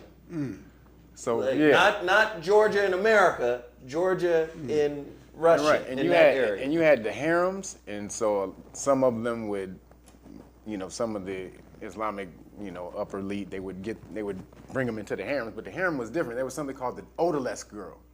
So we'll look up the term odalisque girl. And the harem was different. So the harem was kind of like in the upper class. These were the women that they got paraded around on some point, on some level. The odalisque girl was more like a maid, but she was the pretty white girl maid. She was the pretty white girl maid that the Sultan would tap. He would tap all the time. Excuse me. Like you said, they would get them mostly from over there, Georgia best and all that. slave side bitches were Caucasians. So look up odalisque girl, and that That's was all that is. That was purely Caucasian women that the Sultan would have as his cleaner. The girl in the room, he coming in, yeah, girl, bend on over. But see, they don't want you to know their history, and even now, you can't make them feel bad about talking about their history. Nope. You motherfuckers Like that Indian woman who come out that African stock. That's a gorgeous woman. That Brazilian woman that come out that African stock. That's a gorgeous woman. That American woman that come, they got that. Our women be the baddest women all over the motherfucking world, regardless of whatever. So the sultans and kings and all of them niggas was like, these is wives, my nigga. But these bitches that I'm out here fucking and selling be the Caucasian. Tell your history, odorless, a female slave or concubine in a harem, especially one in the Seraglio of the Sultan of Turkey. So again, like, tell your history too. How did every white person all over the world become Caucasian? There are a lot of people that don't like, that are white, that don't like to be called Caucasian. Nope. How y'all niggas just universally name everybody of your pigment Caucasian? Told you the Russians, they see that as a fucking insult. The Khazars are Caucasian. They occupied the place where in the Caucasus and over there. The Khazars, who you now call Jewish. Somebody said there are dimes in every ethnicity. Keep it real. Now, I wonder if we said there weren't dimes in every. Listen, man, if you just want to fuck white girls, then just say you like white girls, man. Don't try to flip the shit back on us. Say some shit we didn't say. We didn't say shit about what you talking about. Y'all racist. Just talk about your motherfucking affinity for that white pussy, boy. Talk about that little pink toe, nigga. Talk about it, man. Don't put it on us. Just you come on. You probably got a big fat pink toe. Speaking of white girls, what's the over and the under of Kanye committing suicide within the next 30 days? I hope not. Nah. He ain't gonna do that, man. Oh, that girl, they just broke up. Who? Him and that girl. What girl? The other girl? That's because he over here. Kim! Yep. This nigga standing outside the house. Kim! You guys be watching? Take me back, Kim! Watch it. It gets out there, man. It gets out there, man. You know. Kim! Listen, Kanye. The worst thing you can do Is big. I'm gonna say that begging shit, they just don't respect it. Nope. The crying, the whimpering. Nope. Once a woman is at that point where you at that point, Yep. nigga, Yep. That's a wrap. Over like 4-leaf clover. Yep. nah, cause you look like a pussy. You Yep. look like what they play with at night. Yeah, that's bad, man. You got to be like, I'm all good They without had a your song ass. they used to sing, I got it bad, and that ain't good. Oh my Lord. I mean, it's fucking tough to deal with. So, And I'm gonna give you like some serious advice, Kanye. You can't convince the unwilling. Once she's made up her mind that I'm gone and I done stepped. She on some other dick. She She- on some other dick. That's a wrap, Let me tell you nigga. something, man. It's Hollywood. These women do not let that pussy heal. He said heel. He said heel. That pussy got about a 72-hour healing. Nigga, that's an incubation period, nigga. It's back out into the world. It is, nigga. That's what they call it, escrow, nigga. Got an escrow. Got pussy escrow, nigga. That's a wrap. It's a 15-day escrow. Yeah. It's back on the market. Nah, this is real talk though, man. yeah, he's seasick and Oh, water damn. Man, And look what just she let it- chose. Look what she chose, and holy shit. Wait a minute, what is that? That's the new nigga. That's the new dick. That she messing with. That's the new dick. Well, let's do this. Are you serious? Bobby, you don't need Yeah, to know. that's you the new talking about dick. Stuff you don't Yeah. need to know the leftover nigga. That's the new. Well, let's do this. I thought that was I would say, He is. He if I was Kanye, I would be like, man, cool. At least you back with your folk. Now Start Kanye, clowning and shit. find that girl. No, seriously, that's a dude. I mean, that's a Yeah, that's the nigga she fucking right now. Yes, that's the nigga she fucking right now. Polishing down and everything. That's what I'm saying. That's a Nail dude. polish, Pingity ping ping. No, man, but listen, Kanye, this is an opportunity to go date a woman, man, the same complexion as your mama. Nope. No disrespect. But sometimes, man, you need to get away from motherfuckers who don't appreciate or respect you or have leverage to who you are to become who they are. Wow. Yeah, man. He's like, I can't believe it. Listen. But Bobby over here like, this nigga dumbfounded. He like, what? And I'm not giving the saying- pussy to that nigga? I'm not saying they both didn't get something from each other. I'm not saying they both didn't elevate each other or care about each other, man. But it is a proven fact that this family is the master of nigga male leverage. Nigga. They witches. Them bitches is witches. They got an unblemished record of devastation, man. They boy, you got fucking weird ass Lamar Odom out here still talking about this goofy girl that he was with. I'm gonna tell you, nigga. I think them bitches is witches, and I think they got they got motherfucking Kobe's wife in on that shit because they best friends with them bitches. Oh hell. Is she? Nick, yes. Kobe's wife is best friend with Kim Kardashian and what's his and Carmelo's wife. And they all best friends. And they and the mom is on some witch shit. Yeah, they be hanging out with the fucking spirit cooking bitches. That's what's that The one that was with Jay-Z. Yeah. So goddamn. Nobody looked at the wife, at Kobe's wife. Nobody looked at Kobe's He wife. just sent a whole full truckload of roses to her house. He's What? doing crazy shit all morning. Oh my God. Oh, shit.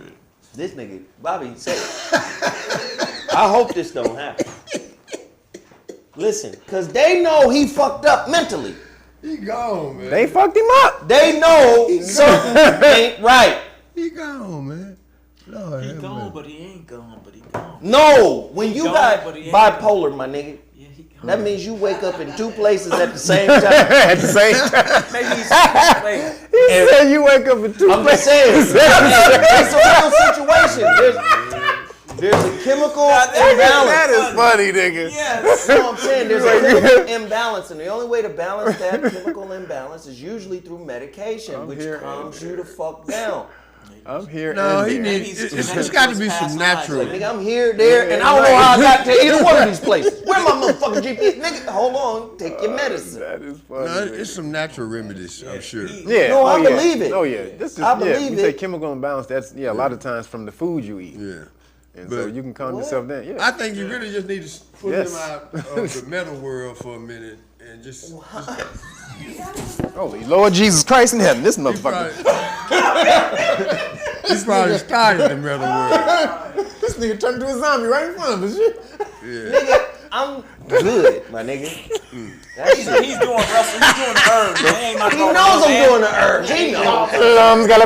Golden eyes, motion Bless this nigga, please, Lord Jesus. Bless this nigga. Hey, Kev, you better not go back to being a Christian. Don't you ever. You know, his fortune has been useless anyway to his people, just like most of our celebrities. And again, it's time for us to shift the paradigm. Let me ask you this, Bobby, real quick, because that was interesting, and Kev jumped in on it too. What are some herbal or food remedies, if you know, for something like bipolar? I would defer to Russell on that. You know, since me trying to act like I know, I just know. Do you know, Kev? What? Specifically, I don't Yes, know what herbs, but I'm sure St. John's they are. wort is that's for people that's the natural remedy that they'll recommend for people who have a chemical imbalance to make you feel even. St. John's wort. But not that alone is not. But no, but I'm. You got to. But pull that's away what I'm from when you ask for when you ask for an those, herbal supplement, that Them is demons, what they. man. You know, you gotta But get away from you them said that ain't demons. gonna work. It works for a lot of people. Somebody said marijuana. It does marijuana, yeah, marijuana. But St. John's wort Do don't you get you smoke high. it or doesn't- do no, you eat no, it? It's an herb you take in tablet form or a pill form. I think with everything, you have to get to the root cause of it. Because A lot of that is whatever food. people use to deal with pain, emotional pain, is not the problem. The problem is them. if you don't like yourself, it's gonna matter. It's gonna always matter too much what other people think of you.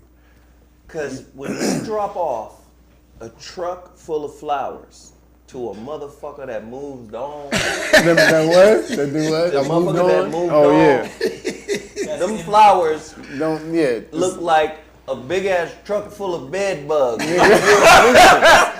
You're a nuisance now. That's firewood kindling, nigga. Like, nigga, what the fuck? But I thought he was cool about her leaving. Now he ain't cool about it. Man, He was never cool, nigga. Cool, man. Never That's was. just a front, nigga. Never was. It's what they call it. It's a Stockholm syndrome. Yeah, Some shit man. like that. And then another thing that's just absolutely asinine to me is why are niggas falling head over heels for these partially mannequin-made motherfuckers? Who? Well, he constructed her, so maybe that's what he's attached to. Is that what he did? Yeah. He bought all them parts. He bought the parts. She bought it herself. She bought it herself. She had well, I think she did get augmented when she was with him though. Cause that looked She was weird. flat as day old Bill when they got together. She wasn't that bad. No, she wasn't. She was not that bro. bad. Nah, she wasn't. She wasn't as curvy as she was. Nah. With no lips, no hips, and backside. Well, no, You that's talking about Kylie or you No, talking about Kylie. Kylie. I've seen pictures. Kim Kardashian always had an that ass. whole family. Kim Kardashian always had an ass. Yes, she did. Yes, she did. She was Yes, flat she as did. day old Bill, man. Not when she worked Not for the Randy. not the ass she got now, but she always had an ass. Yes, she did. Nigga, what you talking about? I see, dude. As trainers, I see that shit all the day. I shape them. She had an ass, dude. She didn't have no motherfucking. She didn't have no. Yeah, nigga, I got a fucking system called booty boxing, nigga, where I shape motherfuckers' asses, nigga. Yes. Yeah. It's only for women, right? No, it's for anybody who want to motherfucking do that shit. You check my resume. Look at all the asses. It's geared towards women, yeah. But nigga, if you want, it's a leg and kickboxing workout. But nigga, yeah, she had Somebody an said ass. Kim's ass was always fake. She That's never what had I'm- ass, not- fool. she never You did. saw the That's Ray not- J porno, nigga. I seen her. She didn't have no ass. Not really. Nigga, she didn't You have know no what's not happening? People motherfucking don't falling forget out what the a side, natural ass humongous looks motherfucking like. Let me tell you something. That stupid natural ass ass, fucking club it ass like moves you and used to, grooves. nigga. that But look, it she was in moves and shape. grooves. I'm telling you. Look at the pan pizza. Come on, bro. Shit. Get the fuck out of here. Is that an ass calf? Is that before booty boxing? Nigga. First off, nigga, obviously, nigga, that is fake, nigga. But that right there, that ain't no flat ass, nigga. Look at her back. That is a curve coming around her ass, nigga. Show a white woman with a real flat ass. That you'll see, nigga. She has a shape to her ass. She had a shape to her ass in the Ray J video. Man, shape, you're imagining shit. I ain't imagining nothing. That ass is flat as it can get. Bobby, I promise you, nigga, I done seen more asses than you. Promise you that. You done seen more. Naked and clothed. Naked and clothed. I don't know. Naked and clothed. Don't take it personal. Don't take it personal. Please nothing don't. to take personal. Please don't. But The context of what he's saying. I don't work in his profession. He wasn't talking about sexual. He was talking about work. It's all good.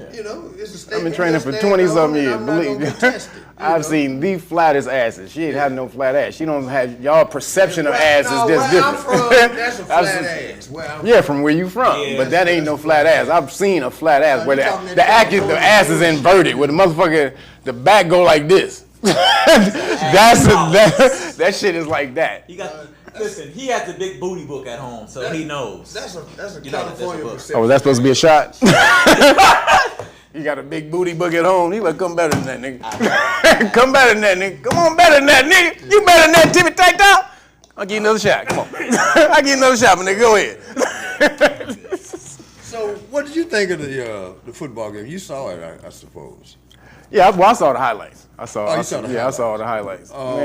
Because the ritual that they have going on, I don't try to put my energy out. First of all, that's a big ass ritual that they put out every goddamn year. The Super Bowls is a ritual, is a Illuminati ritual that they put out, and they siphon that energy.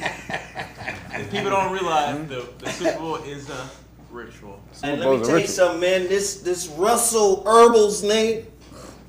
It's gonna make you go when you gotta go. You ain't no putting it off and postponing it. You done shit it on yourself. No.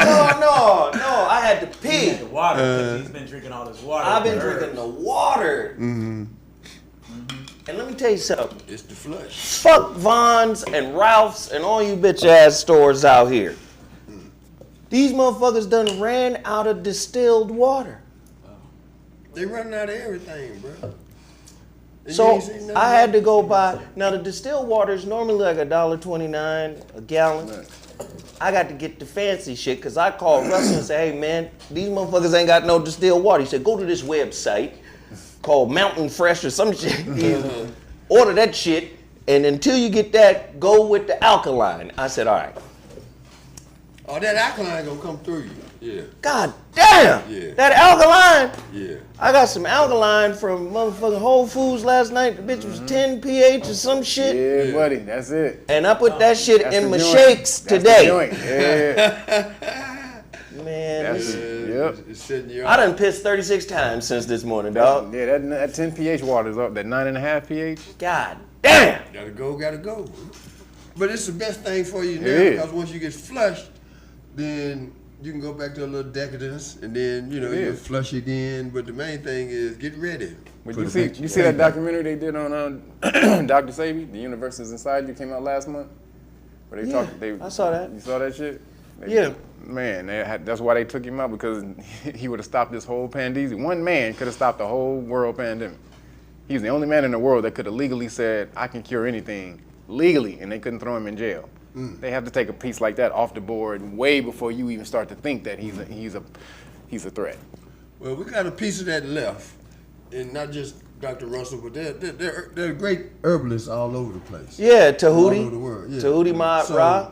We just have to have enough sense to gravitate to people that can enhance the quality of our lives physically. And if your body gets right, man, everything orders around that. That's true. Right.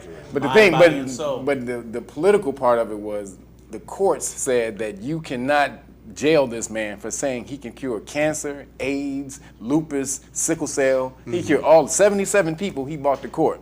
Right. When they said, we need 5 people you cured. That's all. He said about 77 people in there. So legally, when you have a man like that who legally can get on the TV and say, this whole shit is bullshit. I can cure this shit in 2 days. And then what they gonna say? You can't? Like, oh, 77 niggas, Supreme Court. Bam, right here. So then he's taken off the board. And then you wonder what happened to Nipsey. Nipsey getting ready to do the documentary, not just on his life, but on the case. He was going to do a documentary on the case. That's still in the works, isn't it? Nick Cannon was supposed to pick that up. Then he got reprimanded. Now you don't hear nothing about that. After Nick got reprimanded, you don't hear nothing about it. But Nipsey was going to do a documentary on the case, which would have went in and showed all the legal shit behind it, because he was going against HIV at the time. Who was behind HIV and the thing? Your boy Fauci. So he been going against Fauci ever since then. Man, why is this nigga's name Fauci? Cause I be the algorithm, nigga. I be not fuck with the algorithm. They took one of my videos down that I did 2 months ago. He's Italian. Fauci. The smorgasbord. Gotta trick that algorithm, man. These One quick note niggas, they be tripping. The impact of the what y'all call it, the shot, the jab. Yeah, the hijab. Yeah. The hijab, yeah. The Canadian truckers, that shit getting ready to spill across the border. Yep. All right. Yep. No, you know what else finna happen, Bobby? Because Bobby talked about this before. Bobby, I don't think y'all know, Bobby has been on the pulse of shit many years. Bobby had been, precursoring things. And you talked about this a couple weeks ago when you said the guys in Canada, that whole trucker movement, they're about to shut it down, right? That leads us into our next story. They said, because shit is shutting down the supply chain, correct? Absolutely. The world is so desperate for manure, even human waste is a hot commodity.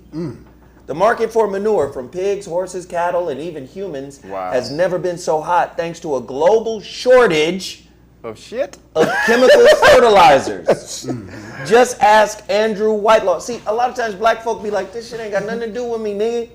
I'm finna go to the motherfucking grocery store, go to Kroger, get my motherfucking frozen pot stickers, nigga. Be at the house and then watch the game. We finna Netflix and chill. No. When supply chains around the world start breaking down, that's a symptom of something larger. Talk to me about that, Bobby. Well, see, waste, one man's treasure is somebody else's trash. That's right. All right. We're going to get into some more extended conversations about waste management as a business that we have never looked at as a business. And that what the points you just brought up bring me back each week to getting right out of here. Like I got to leave in a few minutes, get on the phone with Wendell Stimley to start talking about coordinating some of these things in terms of the infrastructure we have to build to be able to employ people in the new industries. One thing about this pandemic and the spinoff from that is a whole new wave of business opportunities. And that's why I got to get out of here in a few minutes and concentrate on getting the infrastructure together. Me and Zoe are continually meeting to put together a couple of platforms where we can make sure our people will have the opportunity to have access to information and an action plan to be able to save ourselves. So that's all I can say right now about what he's talking about, because he touched on it broadly. Now I'm can't let the cat out of the bag too much, right? Yeah, let's go to work. All right, Bobby, be safe, man. Yeah. And if you need some of that Echinacea Plus, nigga, I got 3 bottles at the house. Echinacea Plus. You understand me? I ain't playing with you, Bobby. Bust your ass, man. It's gonna be terrible. It's all good, man. Shit, I see Bobby breaking ankles. All right, Bobby breaking ankles. So they even looking to sell some shit. Nigga shit. Nigga shit. So you can make money now selling your shit? Now don't tell niggas that. The nigga have his whole house. His whole house be funky than a motherfucker. Nigga, you understand what this is, nigga? This ain't gonna be selling no Top notch shit, nigga. This 98 gallons, nigga, of straight uncut boo-boo, nigga. Uncut boo-boo. This shit worth $400,000, nigga. It's alkaline shit, nigga. I drink nothing but alkaline Top grade boo-boo I can produce, my nigga. Nigga, that would be a game. That would be a straight hustle. Don't tell A niggas. straight hustle. Have niggas on the conveyor belt shit. Niggas that have shit under their bed. Yep. So I know you guys heard about the story about the Biden administration giving out crack pipes. Yep. Is that a real story? I want to know. Somebody is saying, and once you do the fact check, they say, no, they're not doing that. Once you read up on the fact check is like, no, the federal government is not doing that. But I've been seeing the memes all over the place. Conservative figures have launched an online furor this week, claiming that the government planned to spend $30 million on pipes for smoking crack cocaine. The heightened concern came months after the Department of Health and Human Services announced a federal grant for local programs that provide myriad harm reduction tools or services that minimizes the risks associated with drug use, including distributing drug paraphernalia such as clean needles. Republicans seized on crack pipes, causing the phrase to trend on Twitter on Tuesday. The latest is continued resistance from the GOP against harm reduction techniques. Harm reduction techniques is saying, I'll give you a clean needle so you ain't got to fight over it, so you ain't got to find some dirty shit on the ground and reuse it. But it is what they saying, But it is that. But you are handing niggas needles and pipes, nigga. But see, this is what I was trying to get to by reading. Right, they are doing that. So you just you saying this to help. So it's labeled. Okay, wait a minute. It's labeled harm reduction because it eases your hustle, your struggle. Where the fuck is that pipe? Oh, here it is, right here. He said, what is this, your struggle? It's a whole government pipe dispenser right here. It's free. You ain't got to go nowhere, my nigga. Right It's a pipe Pez dispenser. pipe Pez dispenser. Nigga, that's funny as shit. What the fuck? Now see, then they gonna be mad as fuck when the tilapia get pulled in from the river with the crack pipe in its mouth. Right. So y'all The tilapia with the crack pipe. the red snapper come in with cracking your tilapia, nigga. with the crack pipe in its mouth. Cracking Cause you your gonna lobster. make all these pipes free. They gonna get blowed out and then Right. thrown into the ocean and Right. Bring a new meaning to crack crab.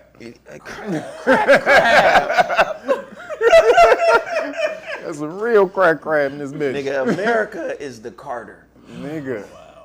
America is the motherfucking Carter, my nigga. So what they're trying to say, other countries do this and it helps to reduce the drug use in their Well, those I don't know if countries. it's reducing drug use. I think it's reducing the risk in acquiring drugs. So according to this, it says health reduction tools or harm reduction tools or services that minimize the risks associated with drug use, including distributing drug paraphernalia, such as clean needles. Republicans seized on crack pipes, causing the phrase to trend on Twitter on Tuesday. The latest is continued resistance from the GOP against harm reduction techniques at a time when people are dying of drug overdoses at record rates in the United States. So that is the intent. But see, in other countries, they also offer help to get off of it when they're giving them this. It's not just, hey, here's a crack pipe. It's, hey, here's a crack pipe. Would you like to consider Here's some crack. getting off of that? After you come down, so we know, we've done our research, there's an interval. There's a time. I hate white people because they be on this. There's an interval. There's a grace period. There's a grace period before you start fiending again, Right. where we can talk some sense to you. Now, after you get high and you come into that grace period, you got about 7 minutes before you get the itch. Would you think about in that 7 minutes enrolling in our Maybe. You know, 7 minutes? You're clear-headed. The fuck? maybe we can help you. This is crazy, man. But that's other countries. America is about consumerism. yeah. So there are other democratic countries, right, that have taken democracy to another level, or to the level it was supposed to be at. So you got Denmark and places like that. The motherfuckers in Switzerland and these motherfuckers are like, look, you pregnant, go home. Yep. We'll pay. We'll pay.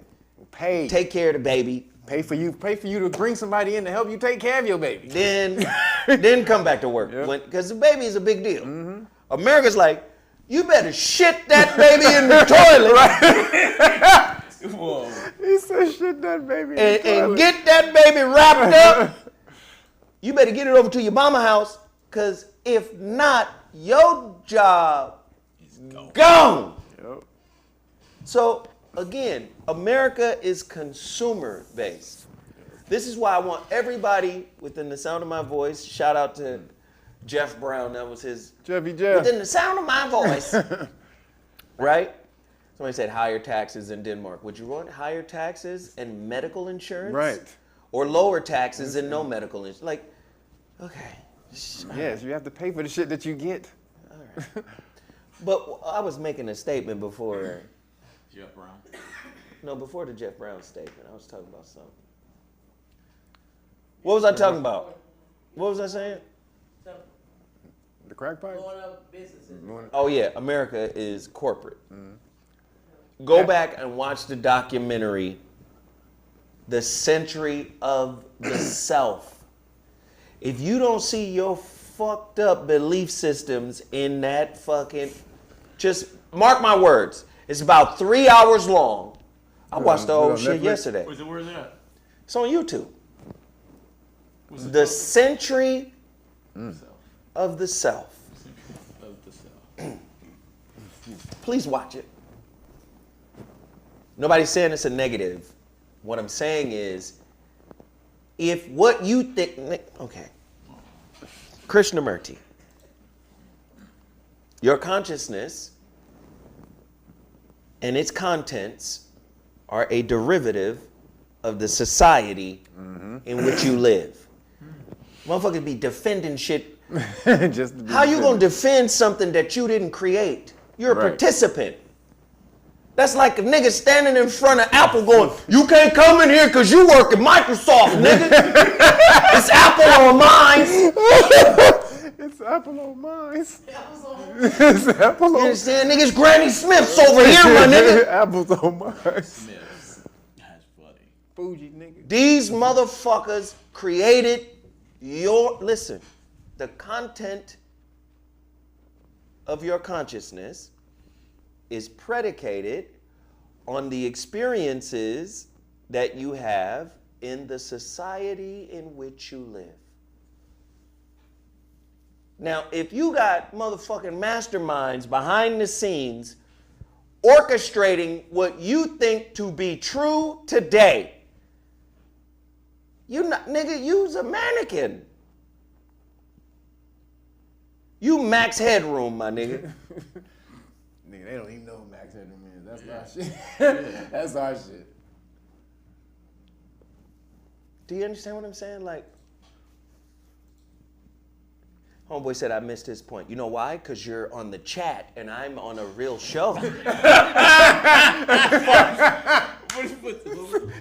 on a real show live.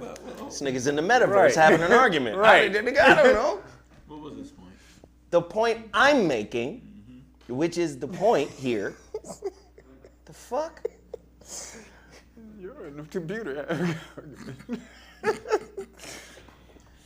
shit is getting crazy. Please watch the documentary. It is 3 hours long. And this motherfucker is the father of propaganda, the father of PR, the father of marketing. Just watch it and you're gonna understand, man. Like, even motherfuckers on some old, I'm free and freedom and, you know, spirituality, all that shit programmed. Yeah, these are thoughts. For a purpose. I'm gonna watch that. And when we talk about the 1% and the elite, it be them like, we want to herd niggas this way. We want to herd people in this direction. We want people to start thinking like this. We want people to start behaving like, it's a whole program for that. That's why I try not to participate in too much shit. Hey, you gonna come and hang out with the whoop-de-whoop? Nigga, I'm gonna stay away. The century of the self. When we got locked into the pandemic, niggas was like rabid hamsters. They could not stay on their hamster wheel with any self-discipline. They had to get out. This is why even concepts like memes, who created the meme? Right. And what is the meme's functionality? Motherfuckers don't care because the meme operates intuitively like a cell phone. Do you know what intuitive operation means for a cell phone? It means you don't have to struggle. You can intuitively know, oh, these are buttons. Swipe to the left. Oh, there's pages. Oh, every button opens something. Click, point, drag, boop. Apps. Yeah. Oh, push the app. Right. Oh, it opens up. Look, Right. there's buttons, more buttons. Intuitive. It means you don't have to think. It flows naturally in an intuitive way, almost a predictable way. When the iPhone was battling Nokia, you know why the iPhone won? Even though the iPhone stole every idea it got from Samsung and Nokia, stole all the ideas. But you know why it succeeded and the Nokia eventually went out of business? They pay for the shape of the phone. No. iPhone is more intuitive. I used to love the Nokias. Them motherfuckers was hard though. You got to sit the fuck down and really read. Like, oh, this bitch is capable of doing that. Yes, but you must learn, and you know, it wasn't very intuitive. It was like built off of fast food computers. That's why fast food computers, they have pictures of the food. You don't have to really look. You point food, boom, and it goes all the way through. So it's the same thing. I had Point, click, drag, and drop. I had the last one I had that was dope as fuck was the N900. Look that phone up. Nokia N900. That motherfucker was dumb as hell. Filming the video, it had video, camera, all that. This shit was crazy. But Apple made a better product that required less thought. Oh, yeah, I see. I had that bitch. That bitch was cold than a motherfucker. Yeah, I remember this. So I'm just saying, man, all of the thinking that needs to happen in society needs to happen on an individual level from the inside, working outward. Do you know why motherfuckers be so motherfucking and depressed and nigga? Because most people are looking for validation from this society, acceptance. I belong. If this is the devil's butthole, why would you want a condo in the devil's sphincter? Right. Right up in the center. But a nigga sell you out over that immediately. Am I lying? No. Nigga be like, there he is over there. Mr. Smith. No, you said 12 Dunkin' Donuts? And how much? And a cup of coffee? Right there. I get a free Netflix account? So, again, somebody said N900, it's $74 on eBay. That's what it was. That's what it is today. Today, yeah. Back when I had it, bitch was $500-600. It was more than that, I think. I had to get it too. Yeah, this is nice. I loved it. Yep, this is nice. I mean, I got new on, man, I still got it, but I don't have the charger for it anymore. I wonder what's on it. I think I got some new playing basketball or whatever. Yeah, it is. Yep. Oh yeah, 77. Let me see. $74. I feel like I'll buy that bitch just to have, just to have it all over. I loved it. Somebody said lightly used. I love y'all crazy though. Hey man, cause we allowed to play craps and smoke reefer here. Word to Biggie. Okay. Anyway. Ladies and gentlemen, Zoe Williams is in the building. Please don't forget, there's something very important. Don't forget, today is my final day sitting in for Dr. Jashana Johnson over at KBLA, Talk 1580. Today's the final day for me sitting over there, sitting in for her from the 7 to 9 p.m. Pacific Standard Time slot. We're going to talk about Joe Rogan. Don't worry. Don't you worry. Anyway, today's my final day. I thought Friday was my last day, but today is the final day. And I'll go back to my regularly scheduled program, which is once a week on KBLA doing the sports show, and then Mondays and Thursdays here. I just wanted to update you guys, but don't forget, let me just say this, when I broadcast live on YouTube, because when I tell you, people, they just don't, I just be blown away by people's lack of awareness.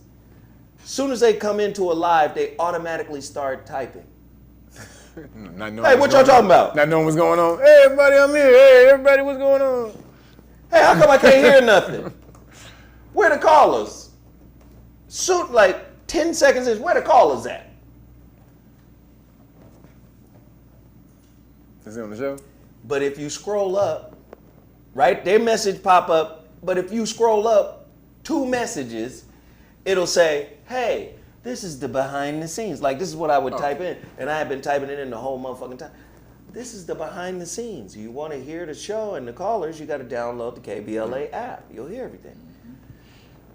The moderators are in there putting that in. Everybody's saying it, and these motherfuckers jump right in. How come we can't hear the callers?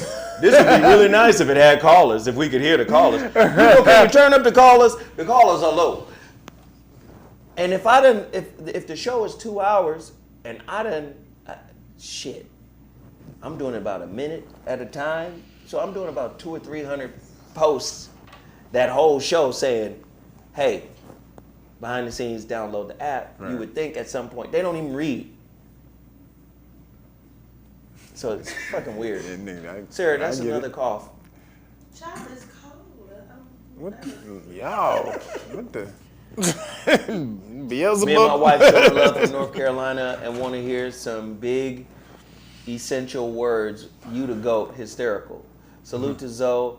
So I remember you had less than 500 people in the chat.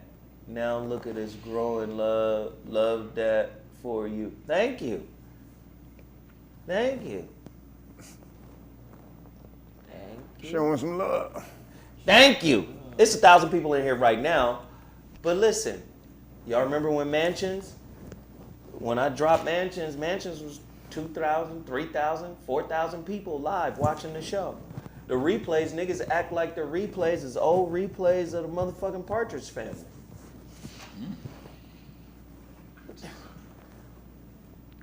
What do you mean? The content is still relevant, even if it's oh, you mean they acting like they acting like it's 2019. Is this live? 1963. It say motherfucking classic replay. But this speaks to a greater point. When Homeboy said in the century of now, or the century of self in the documentary, I'm telling y'all, go watch it, the century of self. That motherfucker said Edward Bernays basically shifted America from a needs society. I got to handle my needs. I got to make sure my needs are met. He said Edward Bernays shifted society, American society, to a desire society. Ain't that this my truth? Ain't that this my truth? And I'm gonna be, you understand what I'm saying? Yeah. Aspirationalism, all that shit came from Edward Bernays. We're gonna turn it into a desire society. This is why so many motherfuckers are unfulfilled in relationships. Because you chasing some fantasy that says, I gotta get what I need or what I want, what I desire, over what I want. In a capitalist world, though, that's the idealism I'm going to put out, because ultimately I'm trying to make money. This is what this system is. And capitalism is always going to produce a product. Always. For a created desire. That's the whole point of capitalism. That's why I said motherfuckers was acting like retarded ass hamsters when they was in the motherfucking pandemic. The pandemic was saying sit down. Yes. At home. Now niggas who meditate, niggas who are, shifted into a higher consciousness, that wasn't so much a struggle. No. Niggas who are stimulated by the toxicity of this world, yep. It was fucking with them. Holy shit. That's why you saw memes. That's why I said who created the term meme? That's why you saw memes that said, we outside.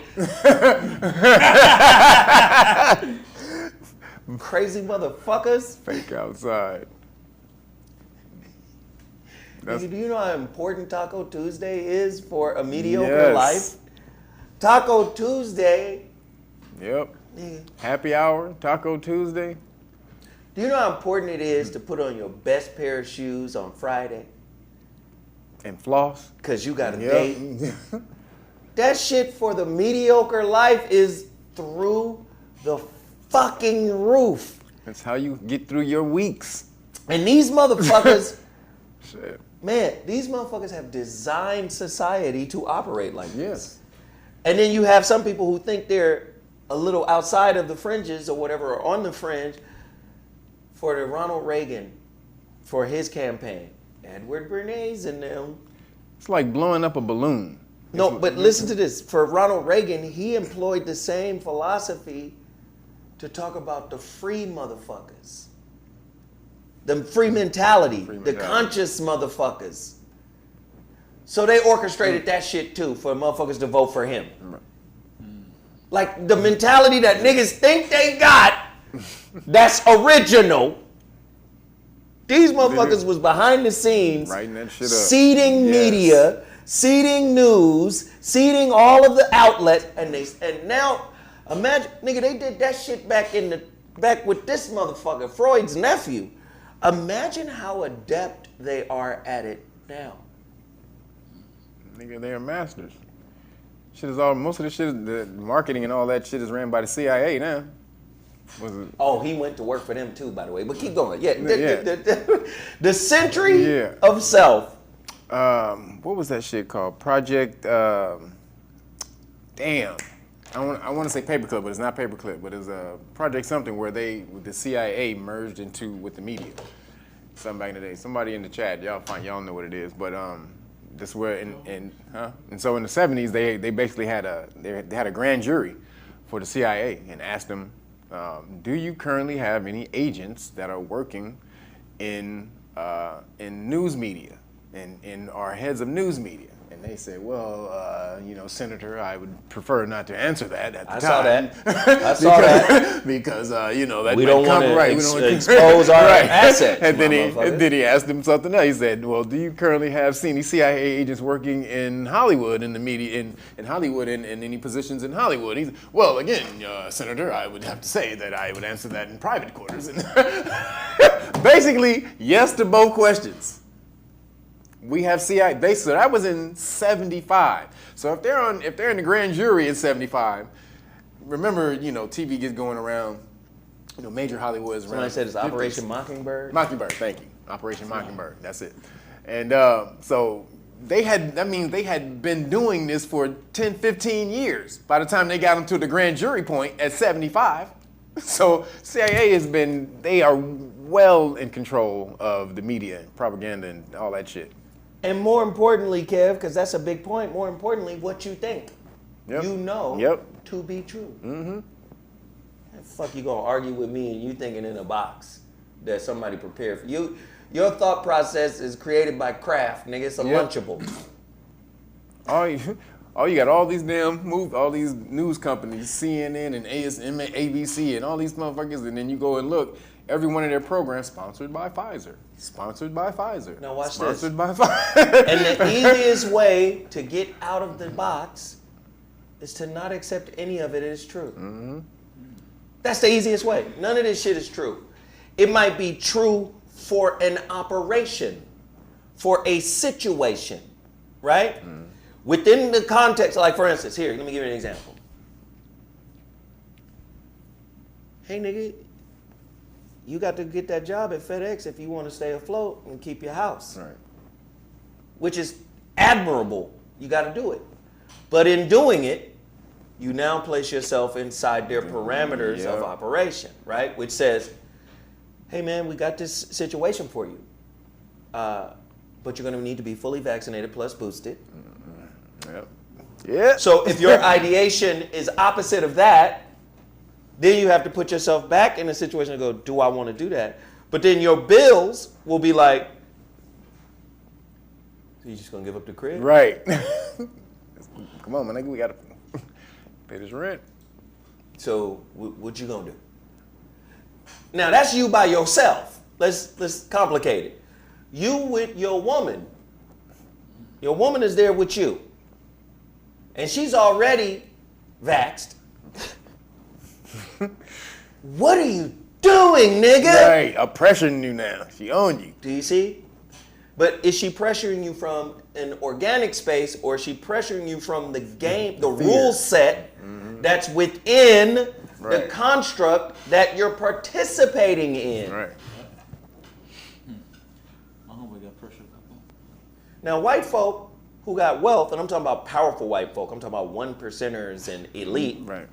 They don't think or operate within the construct that they've created for you. At all. So the decisions you're forced to make don't even make sense. What the fuck is he? I'll give you an example. You remember Stephanie, my ex? So she had a friend who she was an executive at Coke. And so she was just hired, and they all go out to an executive lunch. And when they're at the table at the restaurant, the waiter is asking everybody what they want to drink.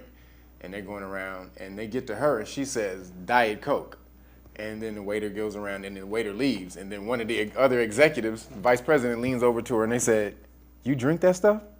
And she was like, yeah. And it was like at least 12 people at the dinner. They was like, none of us here drink that. Because we know what the fuck that is. Right, we know what's in it. And we did that to fuck off a whole society of niggas. The executives, the VPs of Coke said, you drink that shit? they was like, none of us here drink that.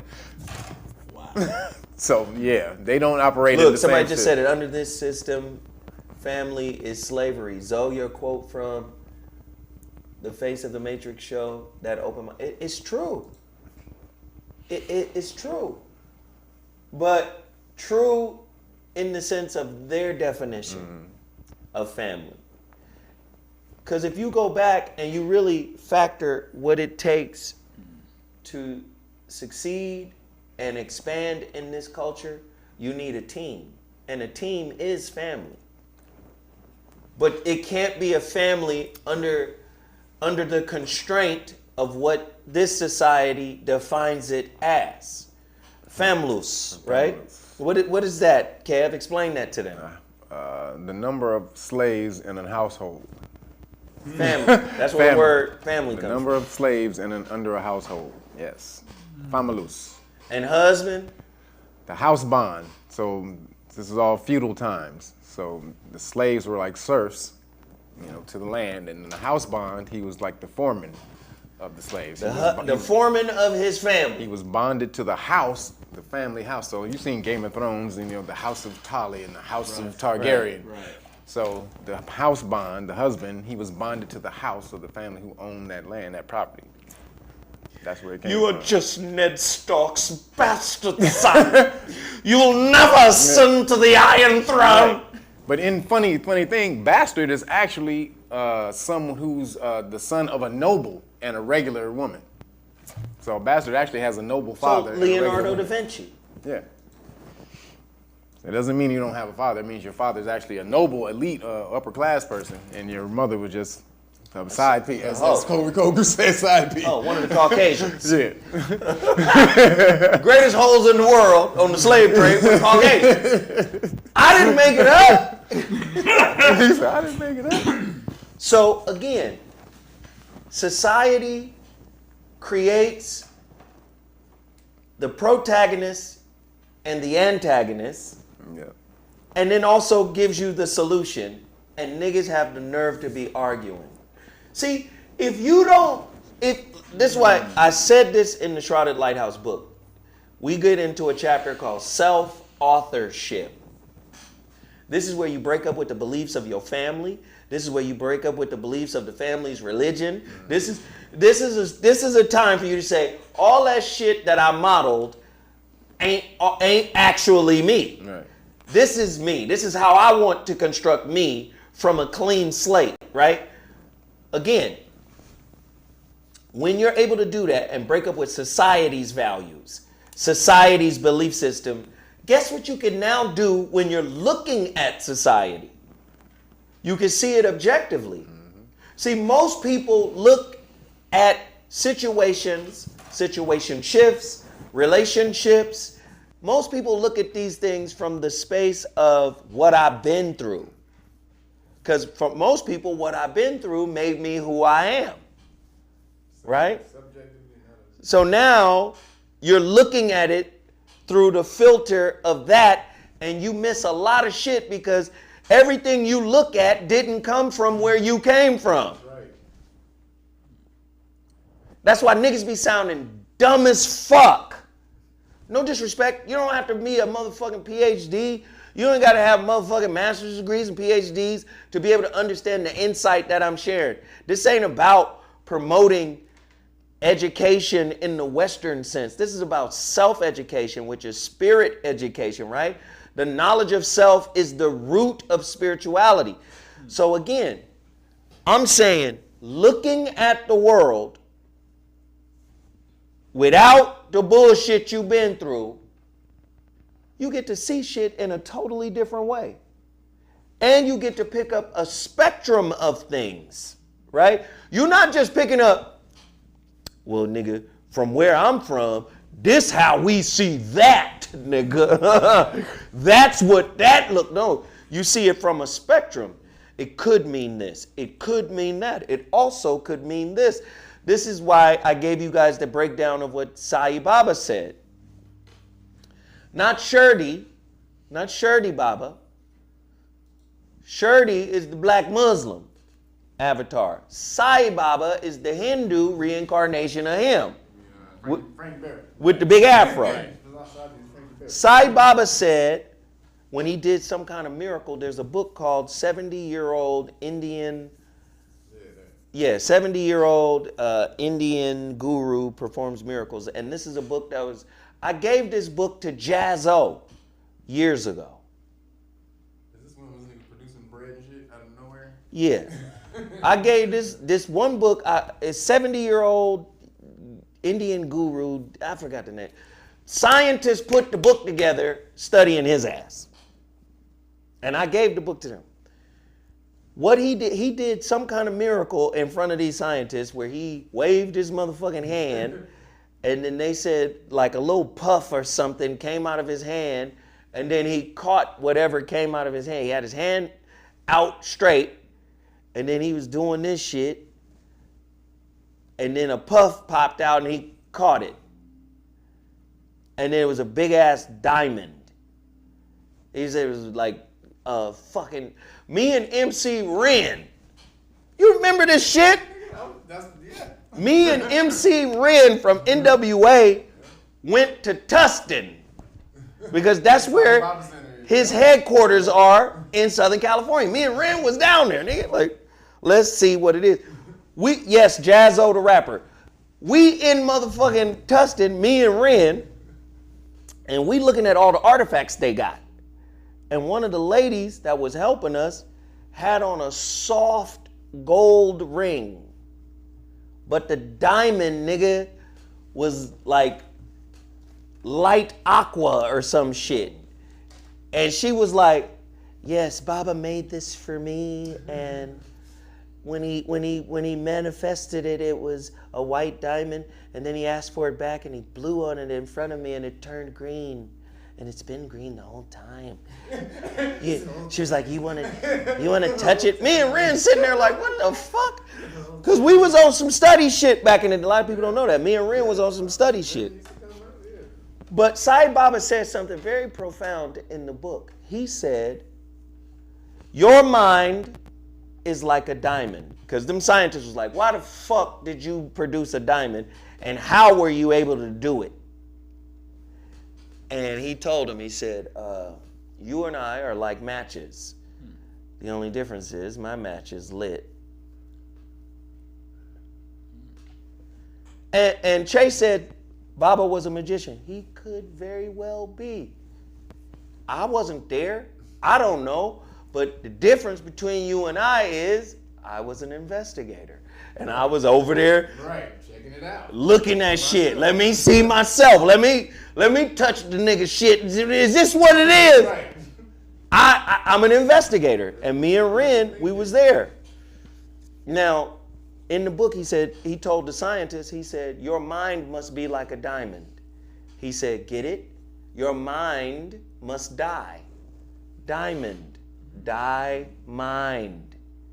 And then he went even further to say the facets in the mind represents perspectives. So when you live in a society that curates truth, you got a curator for truth.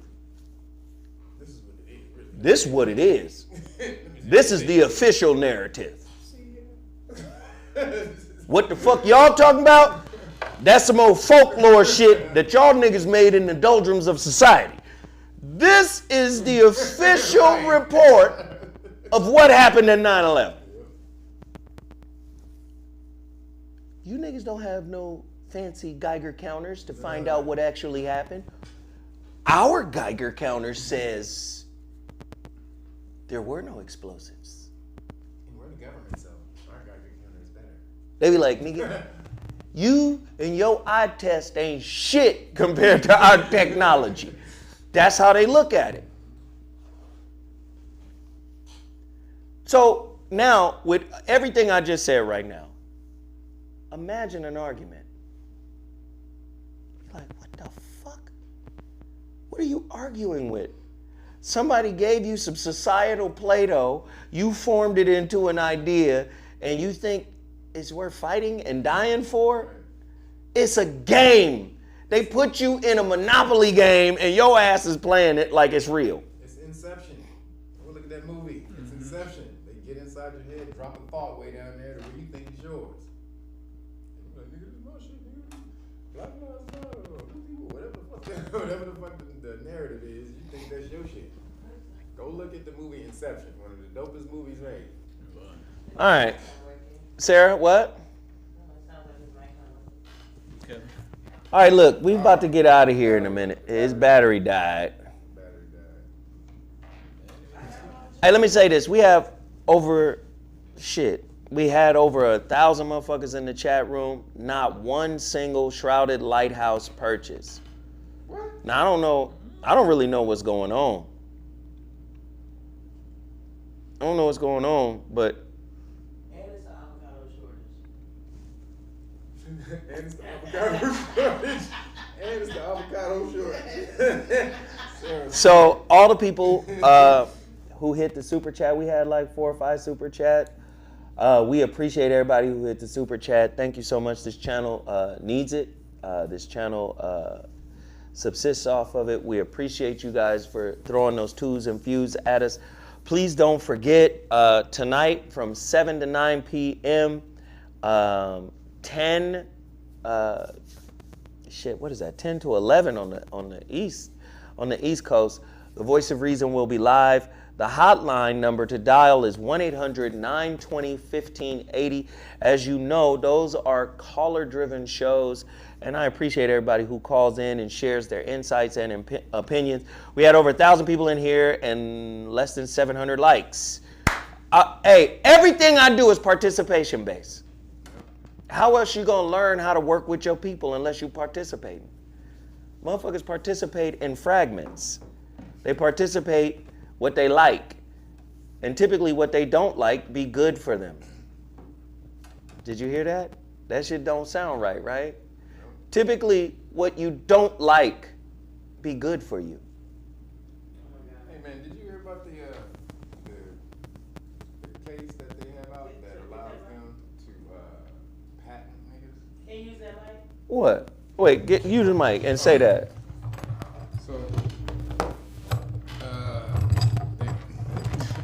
So yeah, there's a case that that came out in 2013 that allows drug companies or pharmaceutical companies and crack scene companies to patent DNA if they can show that the new DNA, the DNA that they're patenting was created, was genetically modified by mRNA.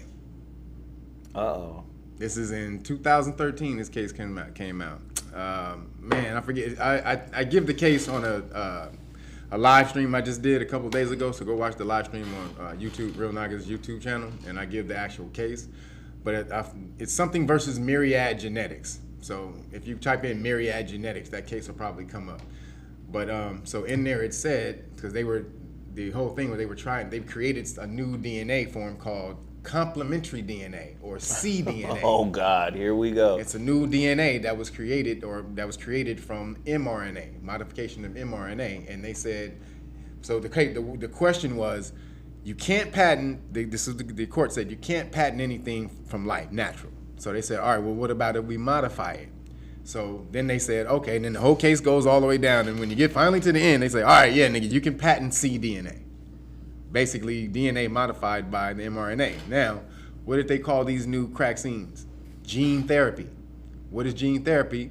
Modifying your genes through the DNA. That's why they want you to keep getting shot up with it, because eventually, if you become 51% of something that they have genetically, they patented, they own your ass legally. This is law. Supreme Court. It can't go no farther than that. The only way this can be ruled down is if legislation, Congress, they create law that downs it. But other than that, it's up and it's going. So, according to what Kev said, leads us into this. Johns Hopkins University confirms you can be vaccinated with a PRC test even without knowing. Really? The Theragripper. In January 2019, the WHO defined the growing number of vaccination critics as one of the top 10 threats in the global health. Let me just say, I got so many stories, and we can't cover these the way we really want to because of the fuck shit. Right. But how much fuck shit you need to know about in order to become different people amongst your people? Like, it's almost like, Get that shit. do you understand what I'm saying? It's almost like niggas gotta keep hearing about shit. Like, it's not entertainment to be up here talking about this shit when the world is changing. We just told you there's a fucking manure shortage. Right. We just told you the PRC test could be doing some other shit. We just told, and a lot of the shit we've been telling you for years, the shit is kind of crazy. Like, and niggas still want Taco Tuesday. Right. But this type of shit slides under the radar where nobody sees it. Johns Hopkins, which is the biggest medical school in the country, probably in the world, and these niggas put out this shit. It came out like 2020. And That's 2019. 2019. See, something called a Theragripper, which is like a starfish shaped metal thing. It has 5 points on it and it has a hollow center, and they can put drugs or vaccines in it. And then it's time. They created it to time release drugs in people, because when you take a drug, it goes through your digestive system. Most of the time, it goes through the system before it's fully able to release everything that's in the drug. So they were like, well, we can create these things that'll slowly release these things in your system over time. So what happens is this starfish type of thing, as you can see, they're the size of a speck of dust. So you can get so many of them on just the tip of a cotton swab. They go in and your body heat activates it. And so it goes from this to like this, and it clamps into your tissue. And it starts to release from the hollow center. It starts to release whatever's in there from there. So they've been microdosing your ass. And fuck it. You ain't about shit anyway. Might as well belong to somebody. That's crazy. Niggas think that's harsh, right? If God poured the sum total of your spirit into a cup, how much would that drink be worth? Right.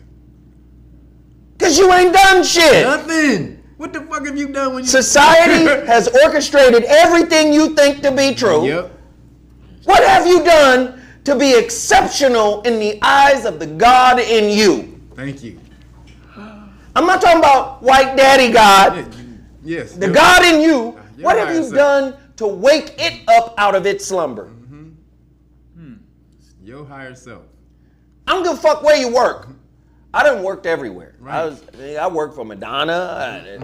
I done worked everywhere. I worked for KRS-One. Right. Well, no, not KRS. I worked for Mo D. KRS-One was an A&R guy at Warner Brother Reprise Records. Reprise Warner Brothers. He signed Kool Mo D. Kool Moe Dee brought me on as the co-executive producer of that project. So I worked with Carrie. I've worked with everybody. I've done a lot of things. A lot of things have been accomplished.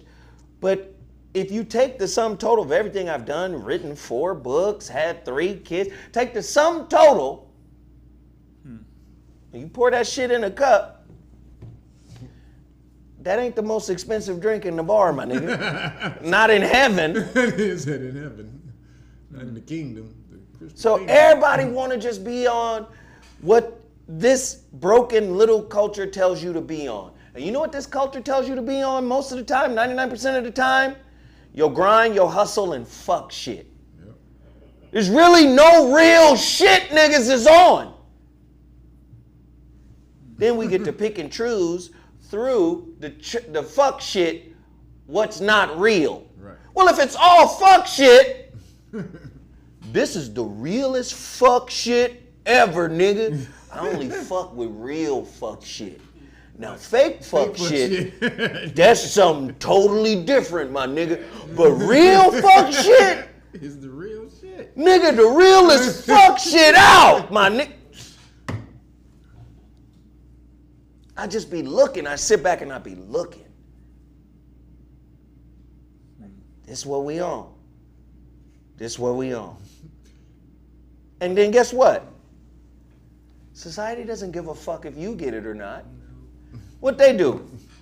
Every year rolling out some new fuck shit for you to adhere to or lose your license, lose your job, lose whatever the fuck you're tethered to them to.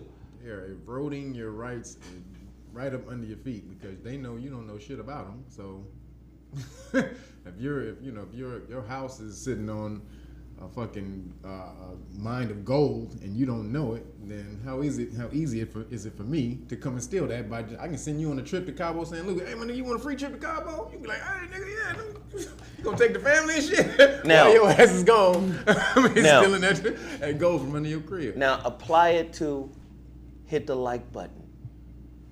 No, nigga.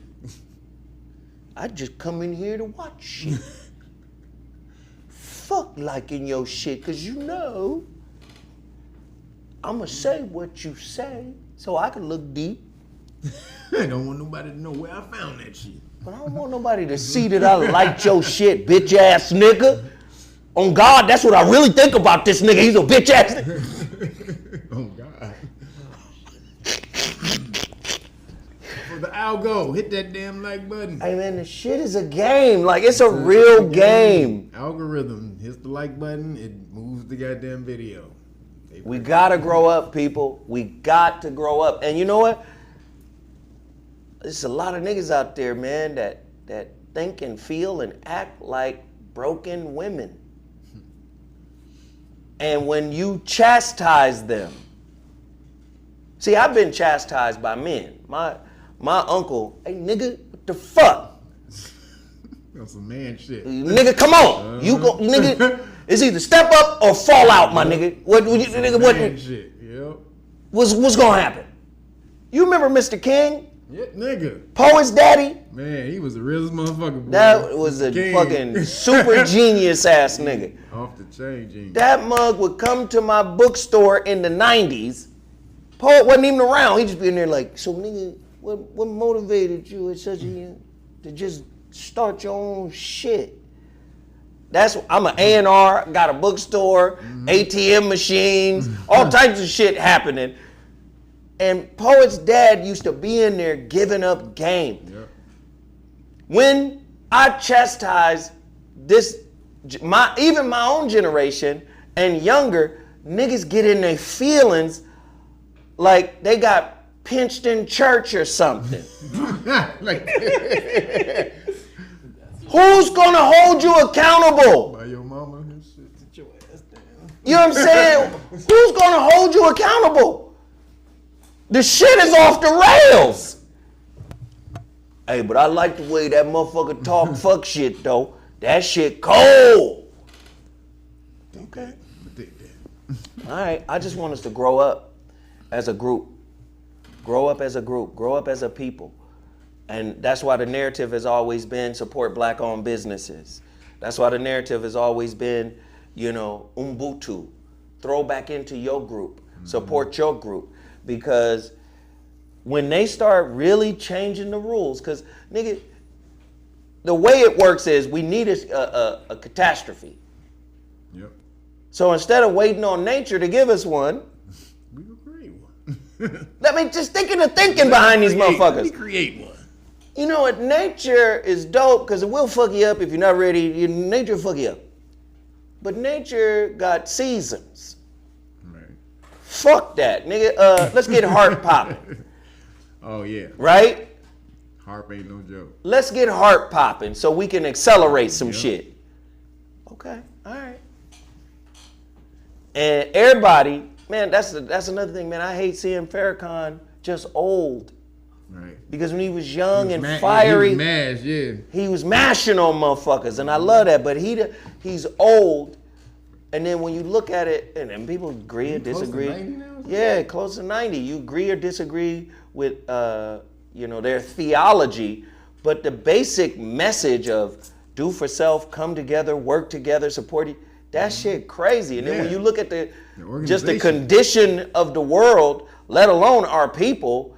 This shit be like, damn, niggas who are powerful, their lives be getting wasted because niggas just conditioned to be on some fuck shit. Now, you could point out fuck shit everywhere, but at some point, you got to say, pointing out fuck shit everywhere, right, is part of the problem. Right. We live in a counterculture. Yeah. At some point, you got to say, what do we agree on? Where do we cooperate? Where can we collaborate? Yes. We got to start looking in those directions in order to build what we need to build. Because no question, somebody said envy is a feminine emotion, especially in a man. Mm-hmm. Well, you got that and I don't. And I've never been envious of anybody in my life. I never had to be. Never. I don't think niggas understand, like, nigga, I'm one of them niggas who shine. I ain't gonna do this to myself. I've always shined. No disrespect. I've always shined. No disrespect. My daughter Prima. I ain't gonna say that. Fuck it. I ain't gonna say it. What, nigga? No. I ain't gonna say it. Gangster? Prima? No. If you saw this shit, you niggas would be on the floor. I mean, well, pull it up for me then, nigga. Nah, nigga. Shit. Pull it up for me. Anyway, I'm just saying, man, like, at every step of my life, from childhood to elementary to junior high to high school, the tiny fleck of college, everybody has always said, this nigga different. This nigga shines. So I ain't never been an envious nigga. I never had to be. I mean, Sarah didn't put up his picture and shit. Well, you wasn't on cue. So first of all, I don't have the picture anymore due to a technical problem I don't have it. So keep your comments. Wait, what happened? What the fuck? Wait, what? This shit trying to fucking cut you from over in the corner, nigga. Sarah going crazy up in here. Sarah going full blown nuts, y'all. You gotta get Sarah's old picture with his. Remember your young picture? She ain't got your young picture no more. Who? Your picture. Oh, with my afro? Mm-hmm. With my Jeff Brown collar? Mm-hmm. Yeah, I'm just saying, man, like, fuck all that envious shit. There's nothing to be envious of. Nothing. By the time I was 18, I was doing Hammerman cartoons. I produced all the music for Hammerman. By the time I was 18. Me, remember Stan the Guitar Man? Yeah. With Stan NWA? The Guitar Man. Me, Stan the Guitar Man. Do you remember motherfucking DJ Homicide from the Sugar Ray rock group that went to John Muir? Craig. Yeah. We produced the Hammerman cartoon. All the beats. We did that. Nigga, I'm 18, 19. I ain't never had to be envious. I was even doing voiceovers for that cartoon. Never had to be envious of nobody because opportunities always found me. Shit, by the time I'm 22, 23, I'm an A&R. at Loud Records. Like, what do I? And I'm good looking. Here we go. You know what the goddamn point, nigga. You know what the point, nigga. No, the point is, like, envy serves no purpose for a man who's on purpose. Right. Like, if you're on purpose and you're developing your shit, it serves no purpose to stop. I always tell my son, like, nigga, envying a motherfucker is like taking your eyes off the road. You're on your path. Focus on your shit. Nigga, the moment you look over there and be like, what the fuck and how come and whoop, nigga, you done missed 8 reps, 10 reps, nigga. Like, and you know me and how me and my son get. I be on his ass. Nigga, we ain't got time to compare.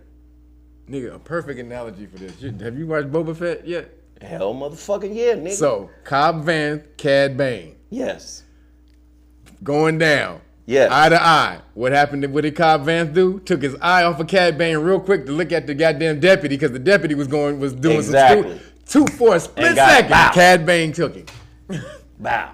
For y'all Star Wars, we Star Wars. Y'all heard it. Y'all heard it. Star Wars nerds up in here. Somebody said it right there. Envy serves no, and that's my quote. Envy serves no purpose when you are on purpose.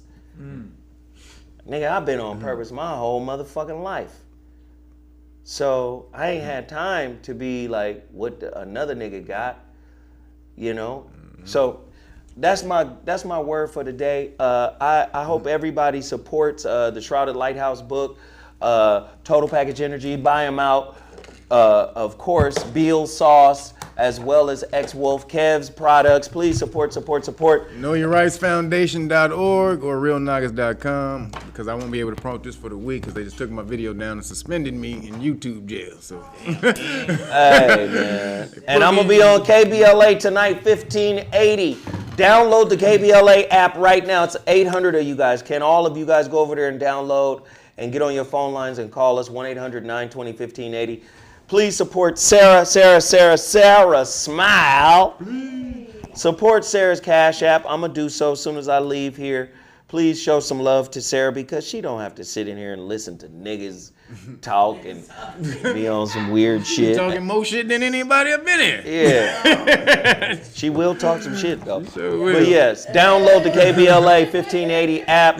Today's my last day on that channel. In the time slot that I've been on I've been there for 2 weeks, man. This shit been crazy, up, man. So when you gonna give you your consistent all week show? When that's going down? Tavis? When you gonna get this nigga real to the full show? Tavis? No. They're calling him like his uncle. What up, Tavis? Yeah. Is this a good quote? So we should outlaw envy in our community, guys. We should. That's the word of the day. I love y'all. I appreciate y'all. I'll holla back. Peace.